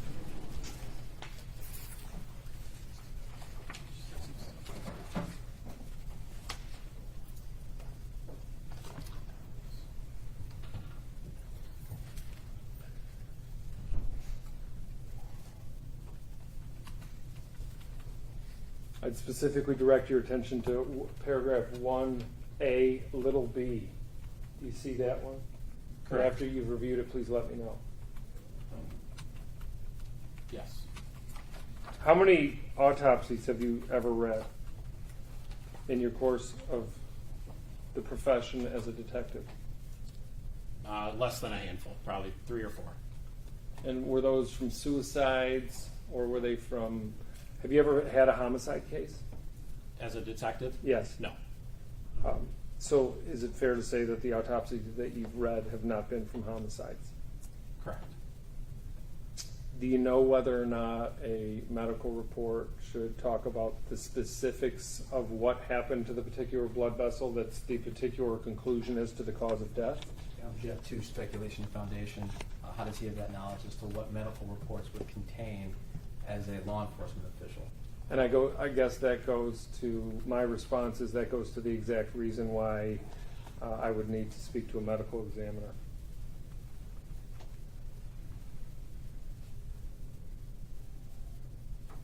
Again, And based on what? What would that show? Yeah, Like, Well- what is in a report, what should be or should be in a report, has nothing to do with what injuries are sustained to a victim. Here's what it would show. It would show that a venous gunshot wound is not fatal if cared for, even in the most I gotta offer simple from ways. that, I mean, to just make a statement that it's a femoral vein. It was the femoral vein of the victim's leg, amongst other things. I'm not a doctor, nor is Mr. Lustig a doctor. I don't know how someone can make that statement that that is not normally something that you could die from. I certainly can't say that. yeah, this is a probable cause hearing. I think we're just diving way too deep into Well, something there, like that. and I appreciate that. Thank you for the compliment. But there's a cause of death that's been read by a detective from a medical examiner's coroner's report and an autopsy. Right. And that autopsy calls for a conclusion as to what they believe the cause of death was. The probable cause hearing allows that conclusion. Right, but if that conclusion is a fact in question for the court to decide, and the conclusion is I'm not the subject, fact finder. you, of Mr. course, you're the Lustig. fact finder in an I'm exam determining whether or not there's probable cause. from a but- factual perspective. But that information is allowed by law as in a probable cause hearing. And it needs It'll to be up to the fact finder to make the determination that you're proffering at this point in time. So I'm going to sustain the objection. Well, so it's your testimony that you've not dealt with a venous gunshot wound before, Correct. other than that of Mr. Jernigan that he lived through Correct. after it was pressurized, so to speak, with the makeshift Correct. materials.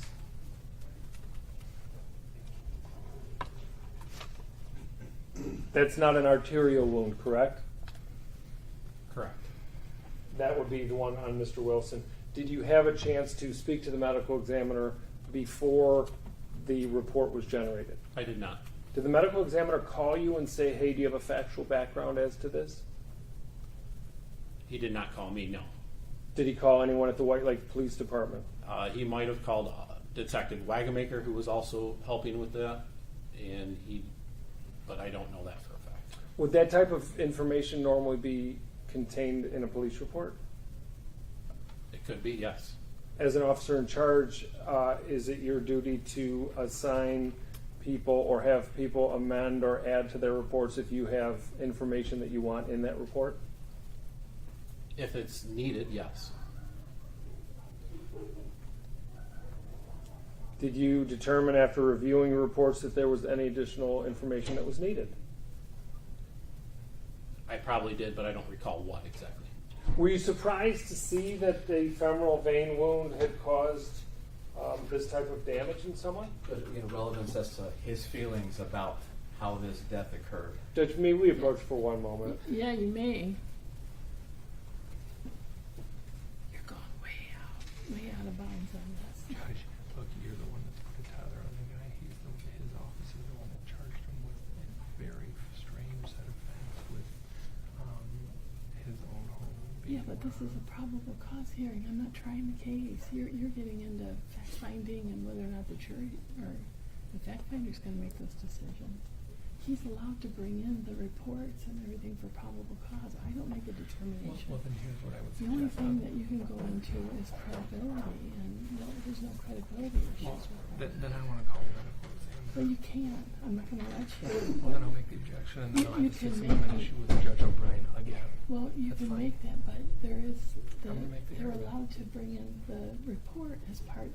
Just make sure you understand the law. As Oh, I probable understand. cause, they Just- can bring in the report Okay. for probable cause.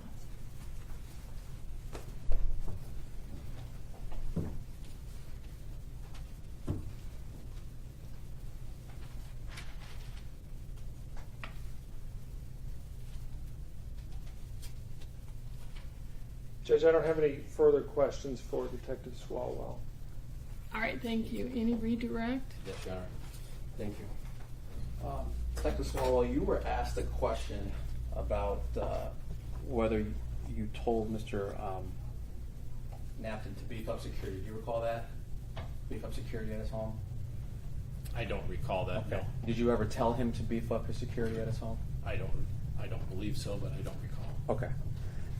And you had prior, I guess that question comes because you had prior contacts with Mr. Knapton before July 8th, correct? Correct. Were you the officer in charge on any of the other prior break-ins to that garage? I was the officer in charge from the March incident. Okay, from the March incident. All right. As a result of that incident, did you ever develop any suspects from that case? I did not. Okay. So when that occurs, what do you then do? We closed the case. Okay. And do you notify the victim of that as well? We notified the victims. Did you notify Mr. Knapton of that in that case, that Yes. March case? All right. Did he express anything to you about that? I don't recall that. Okay. Let me ask you, did he appear happy to you that you closed the case? I don't recall. Okay.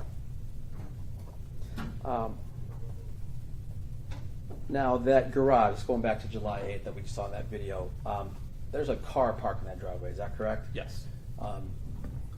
Is there a particular did you talk to Mr. Knapton as to why that car was parked in that manner? I did not. Okay. And inside that garage, did it appear that cars were being, I guess, stored or used in that garage? No, the cars were not being stored in the garage. So basically, he was parking in the driveway, correct? Correct. That recovered bike that was you indicated was in Pontiac, that was stemming from the March 25 incident. Is that correct? Correct. Just want to clear that up. Okay. Now we saw the shooting that was played. You indicated there were shots there were shots prior to what we just saw in this clip, correct? Correct. Okay. And how many shots were prior to that clip? 2. Okay. I think the court's already seen that. I just want to clarify that. So 2 into what part of the garage? The side entry door.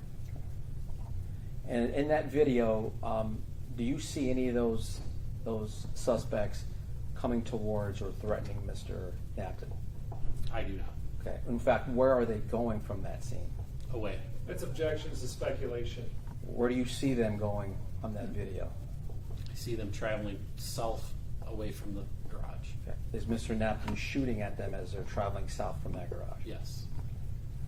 If you have nothing further to I have some questions based on that. He just brought up a whole bunch All of right, things I'll there. allow a few questions.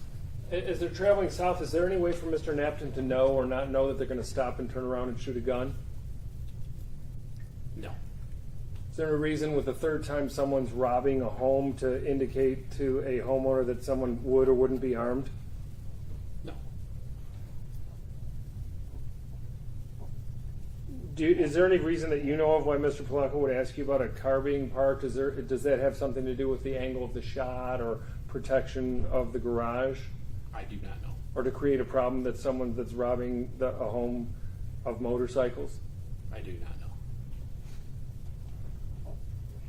Has anyone ever been happy about you closing a case that you were investigating for breaking and entering or robbery of a home? In your experience? I wouldn't be happy, no. So you were the detective on the March incident? All right, Mr. Lustig, you're going. I thought you wanted a few questions as a result of that last question. Now you're getting into these other. All right, Well, Judge, I'm trying to defend Mr. Knapton. I He's charged understand with that. Even though voluntary there's no manslaughter. such thing as recross, I'm allowing a few questions, but now you're going deep into something else. I'll allow just a few more questions. Regarding the beefing up of security, are you aware about whether anyone at your department made statements to Mr. Knapton who obviously wasn't happy that the investigation was being closed? Do you know whether statements were made or not made to him? Are you privy to that? I do not know.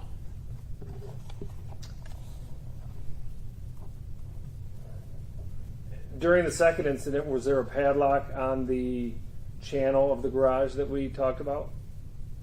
The March incident? Yes. I do not know. during the March, well, you were the OIC of that case, correct? I was the second OIC of that case. It was turned over to me when would have been Detective Snow at the time, was promoted to sergeant. It was one of her cases. Did you review the report to see whether there was video evidence at that time or whether there was a security camera system installed? I don't believe there was. I don't have any further questions of this witness. All right, thank you. Officer, Detective, thank you for your testimony. You may step down. Just watch your step. Could you retrieve Yes, his ma'am. report? They have published to the court, Judge, both exhibits that were just Yes, submitted through this thank motion. you. Thank you. Your Honor, since people have no further witnesses in the rest of this hearing. Mr. Lustig, any witnesses? This time, in light of the testimony that was just given, I would like to be able to call the medical examiner as to the cause of death. The cause of death has already been listed in the report. I'll allow response. Your Honor, under the statutes, the court's aware 766.11B specifically allows for the use of autopsy reports, and it's only upon the need of a finding for the defendant to allow this magistrate to introduce that testimony. The report speaks for itself, indicating what the cause of death is, what the manner of death is, multiple gunshot wounds, homicide. I don't know any testimony that would be presented from the medical examiner that could go to negate probable cause in this case. Certainly that question that we certainly know where Mr. Lustig is going to go is a question for the trier of fact. The trial is ultimately a jury decision to make. Certainly it's our position that that doesn't impact whether probable cause existed on this date and time. So we don't think that finding has been met. So we would again just indicate for the court that we're ready to proceed with closing arguments. Well, in brief response, Judge, where I choose to go is exclusively the purview of a defendant and his lawyer, and the Sixth Amendment to the Constitution of the United States allows me to present any evidence that I think has a bearing, even as it relates to probable cause. I certainly respect the court referring to the fact that, quote unquote, this is for the trier of fact, but not only is self-defense, fleeing felon, or the stand your ground law actually debatable at the time of the examination, so is the cause of death. When I respect the rule of evidence that allows for the hearsay exception of the autopsy being entered as a hearsay document, as it was produced by someone else. It is an in-court statement about a fact at issue in this case. Detective Swallwell testified to what the wounds were. I would respectfully suggest that I have more experience from a medical perspective or from a trying homicides perspective of what causes death and what could cause death, or what ends up being the ultimate cause of someone passing away. And now that he's spoken about that autopsy protocol and the information that's contained within, I think that we have a right, pursuant to the Sixth Amendment, to ask some questions of the medical examiner, and I don't think it's overburdensome. Well, again, the court notes this is the probable cause hearing. It's not the trial, and the issues that you bring up are certainly explorable for trial purposes, but as the prosecutor has indicated, for these exact purposes, that we're not trying the case here as a probable cause hearing, that these certain reports, one of those reports including the autopsy report, are allowed in the probable cause hearing as evidence. And we're not going to credibility. We're not issuing that is not an issue in regard to what we're looking at for the forensic autopsy report. So the court's going to deny your request to call the medical forensic examiner in this matter. Thank you. Do you intend to call any other witnesses? No, I do not. All right, closing arguments. You've heard testimony now over 2 days from multiple witnesses, and what that testimony has stated. It was that on July 8th of last year, at a little after 1 o'clock in the morning, officers were initially called out to the reports of breaking and entering. They were not called out to the reports of shooting or hitting anyone, but it was simply for the breaking and entering. They get to the scene, as you heard from Officer Wright here today, makes contact with Mr. Knapton, despite what the court just saw in the video. Mr. Knapton makes no mention of the fact that he shot that weapon and hit towards those individuals multiple times.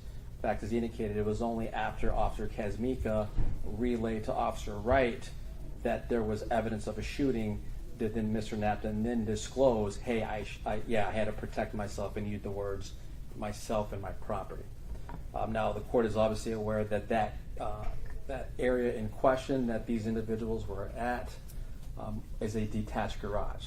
That, as the court knows, is significant to the law. That is not a part of the house. Based on the law, you are not protected to use deadly force in shooting in that area, detached from you. And also, the only other remedy that one would have at this point for that would be in self-defense. So looking at that evidence, as the court has seen, there's 2 shots initially into the door of that garage, which the court saw last time. And the words said, as testified by Sergeant Snow and as heard on the video last time, the words were specifically, "Get the fuck out of there, motherfuckers." Mr. Knapton wanted those individuals out of that garage. He was not even in contact with anybody at this point before he starts firing. It's an occupied dwelling that he's firing into without even knowing who, what, when, or where is behind those walls. Again, he was not in fear of himself at that point. He's firing into an occupied garage and initially fires twice. Then, as the court has again seen today, as these individuals are running out of that garage and running away from that garage, as you can see, Mr. Knapton continues to fire in that direction. Ultimately, as we now know, he struck 2 individuals. One obviously is deceased as a result.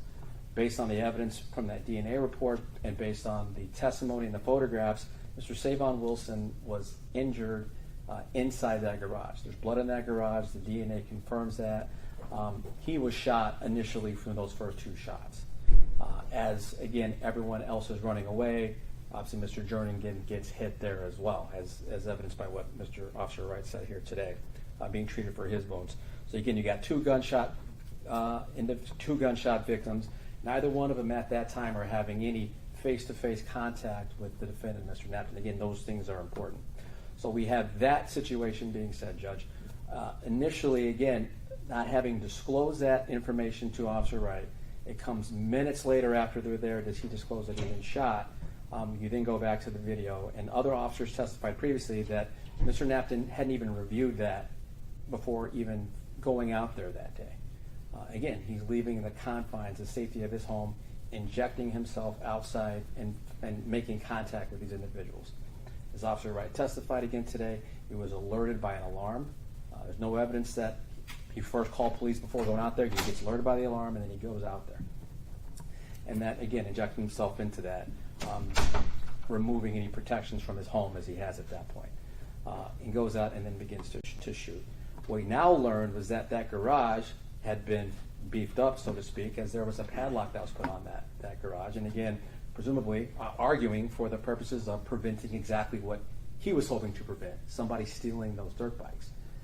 From the video, the court can see that that garage door doesn't lift it all the way, right? A couple feet, as what was testified by being both Officer Wright as well as Detective Swallwell. So there were preventative measures to do that. So despite having an alarm system, despite having those protective measures and not allowing that garage door to come up, it was pretty clear that Mr. Knapton was protecting, he thought, his property more than anything else.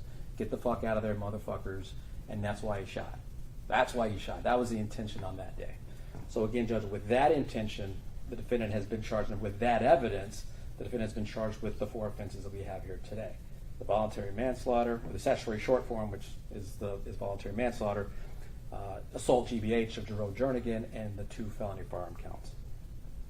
As it relates to the manslaughter charge, Judge, it's pretty clear that the defendant caused the death of Savon Wilson. The court has the autopsy report, the autopsy protocol of Dr. Packris indicating the cause and manner multiple gunshot wounds caused his death, as well as the manner of death being homicide. So the defendant caused his death. It's pretty clear, based again on the DNA, he was shot inside the garage at Mr. Knapton's residence. Second, that the defendant had one of these three states of mind. He either intended to kill, or intended to do great bodily harm, or knowingly created a very high risk of death or great bodily harm, knowing that that's the likely result. Judge, I submit to you, again, firing into a garage that you know is occupied, because he did, based on his statements, get the fuck out of there, motherfuckers. He's creating a great high risk of death by firing 2 rounds into that garage. And of course, we now know he did strike an individual in that garage. We also know he's creating a very high risk of death or great bodily harm as they're leaving that scene, continuing to shoot and fire at him. The court has seen both videos, and neither of those videos does anybody present or come towards Mr. Knapton whatsoever. That's not my opinion. That's what the video shows. That's what the video shows. So again, those are things. He's creating a great risk of death, knowing that that's a likely result. And again, third, Judge, Your Honor, most importantly is that there's no justification for this. Again, there's no castle doctrine here. This is a detached garage. There's no evidence that you see here of anybody making a threat or attack towards him. Again, 2 shots blindly into an occupied structure, and they continue to shoot as people are leaving that area.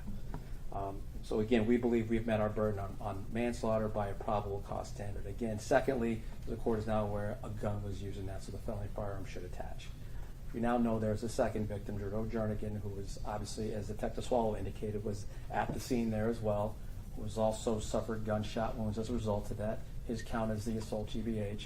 Again, we believe, as the court has seen, when a person is shooting at someone in that manner, as they're leaving, and Mr. Jernigan does get struck, obviously there was an intent by Mr. Knapton to commit great bodily harm upon that individual. And again, he used the gun to do that. So again, Judge, we believe we've met our burden on all 4 counts by a probable cause standard, and ask that the court bind over as such. Thank you. Mr. Lustig, any closing arguments? Judge, just the following, that the fact that someone's home is broken into, now the evidence now shows without question that it's the 3rd time. It's his home. Yes, it is a detached garage, but that does not negate the defenses of self-defense, fleeing felon, or stand your ground. I would submit that indeed the robbers are going under the door and running after the initial shots into the side of the garage. And there's absolutely no way for a homeowner in the middle of the night whose home is being, whose property, forget whether it's attached or detached, to put yourself in a position of having an alarm go off and wake you up out of a dead sleep, which no one has presented any contrary evidence to, and force that person to make a snap decision as to how to defend their home and their property and the other person within the home. There is no way to know what's going to happen when you go outside. So whatever language he used, of whether it's get the fuck out of my garage or it uses the other words, I don't know that anyone ever said motherfuckers, but the video speaks for itself. The facts really aren't at issue here. We're not saying anything about the DNA. You heard Sergeant Snow testify as to what would that indicate to you if there were spent bullets and unspent bullets, based on the fact that you actually not only knew Dayton Knapton as a high school student, you spoke to him that night. He's the one whose story lined up with all of the evidence. And I asked her specifically, what would that indicate to you that a 9mm that's a semi-automatic handgun that would normally go off if you just pull the trigger and keep pulling the trigger, why would someone be racking the top? And she gave a one-word answer, which was fear. So the court can address self-defense at that point in time, and I believe that this is a very, very clear case of self-defense, given the entirety of the circumstances, the time of night, the fact that the robbers are wearing hoods and masks and on someone else's property with absolutely no legal right to be there. So I think there are several defenses for the court to consider. It is his own property, and it is his own occupied garage. And I don't know what the Oakland County Prosecutor's Office expects someone to do other than to inject themselves into that. I think that that's a little conclusory when it's someone's property being robbed.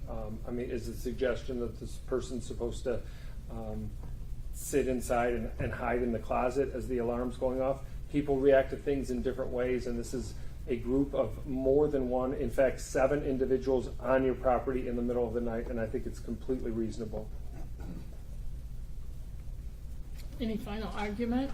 Just again to address the final issue here, I guess, of the self-defense here. I believe, again, I know Sergeant Snow testified as to what she thought and she observed, and again, I submit to you speculative as to what she thought Mr. Dayton's opinions were, but again, that video does speak for itself. But again, she did indicate, as it's been asked continually throughout this case, it's the theme of it, right, the prior break-ins. Sergeant Snow testified to you last time that Mr. Knapton was unhappy with how White Lake was handling these things. That's why we're here. That's the intent while we're here. The intent was because this is now the 3rd time. That's why I'm going to go protect my property. And again, as the court knows, this isn't, and I submit to you, this isn't about self-defense. This is about self-defense of property. But as the court knows, there is no right to use deadly force to take another person's life to defend a dirt bike. It's not what the law provides for.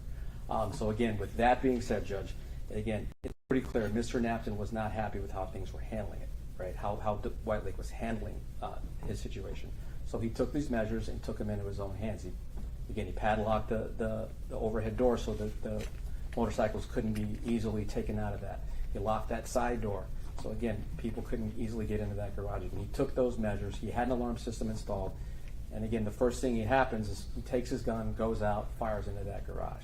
He took matters in his own hands. That's what this case is, Judge. It's not a defense of himself. Again, Mr. Lustig is correct.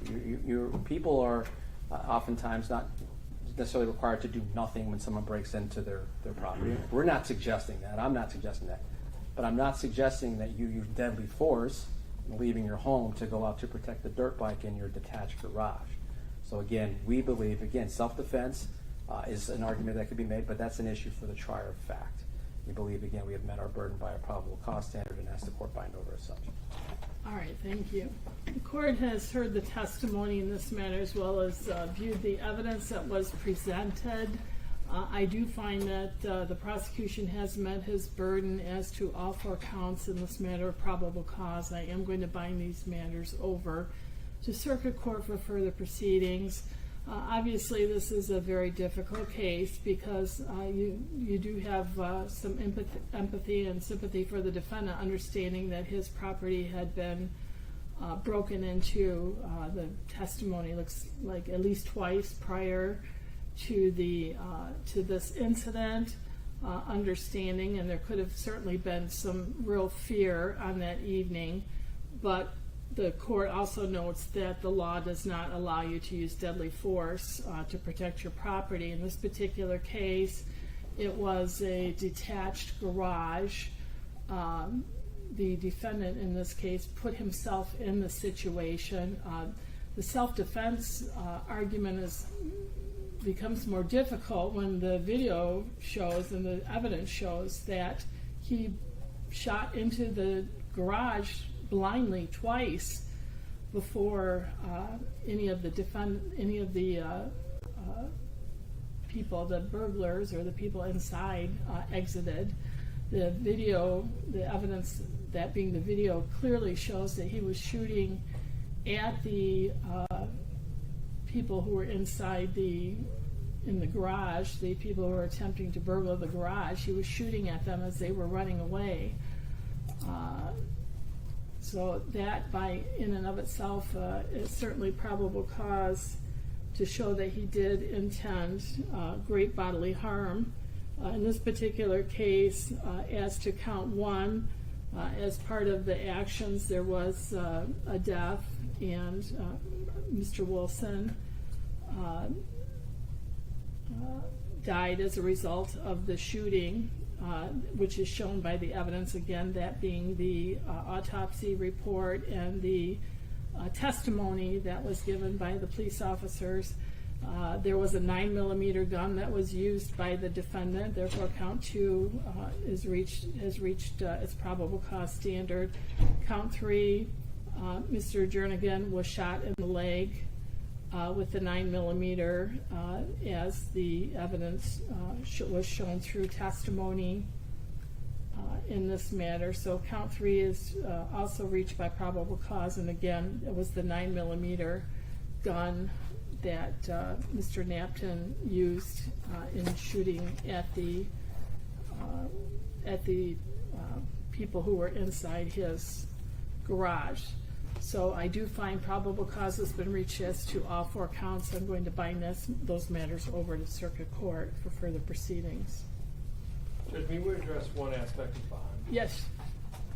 Now that the court's heard that it's, we'll call it a unique case, or that there is some possible mitigation, the fact that you heard from Detective Swallwell that there were no issues from Mr. Knapton, either after the incident all the way through the time of charging, the fact that he's been completely compliant with bond, the fact that he has no prior criminal record whatsoever.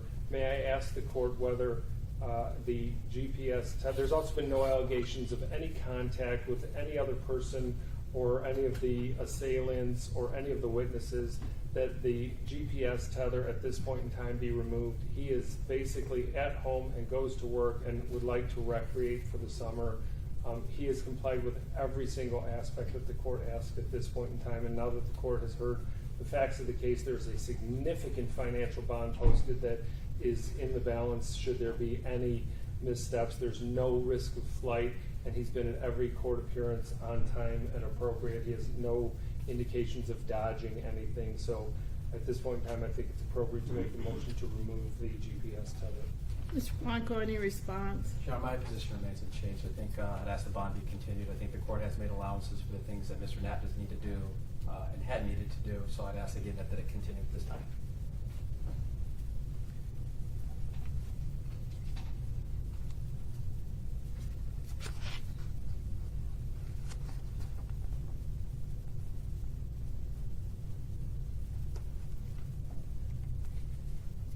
Yeah, I think based upon the charges, I'm not comfortable removing the GPS tether, but are there certain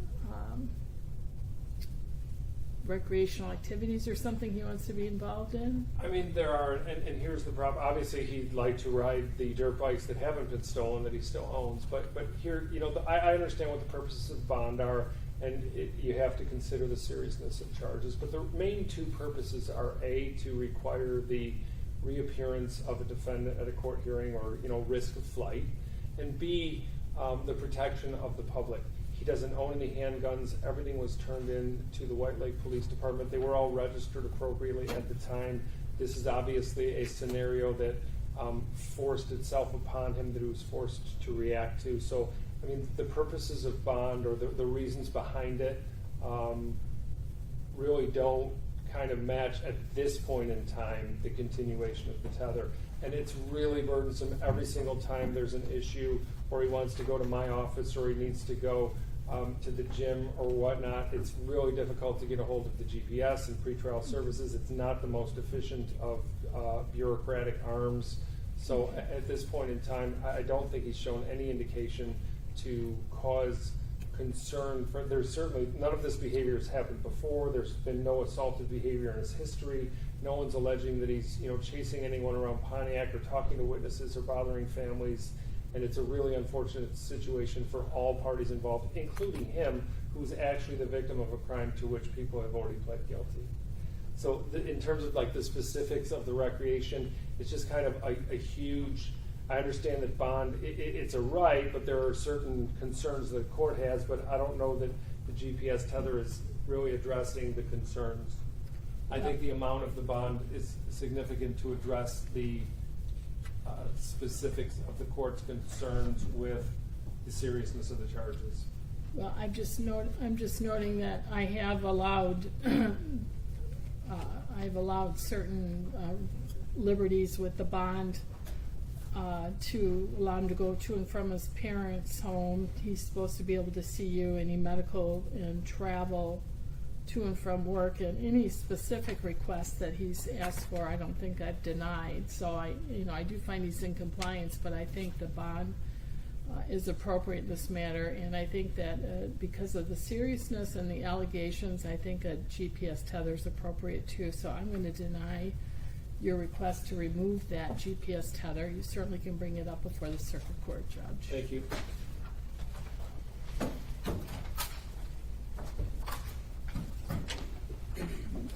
We are in recess. All rise. Mr. Quanto, don't forget your exhibits.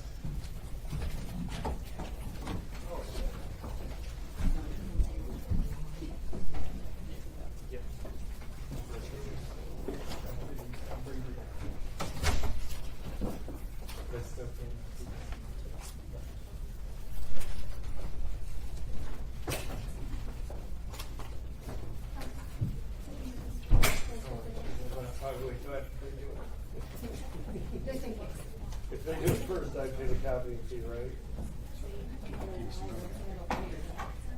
Right. Maybe I should ask Sarah, right? Well, we still use Chris. Oh, you do? Yeah, that's just his information, so we Perfect. request it through Chris, and I send her the files and she does that. Thank you. Yeah, thank you. Yes.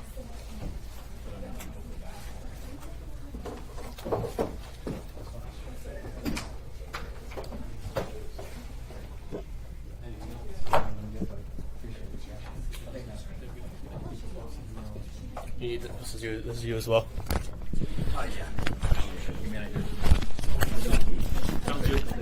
Yeah.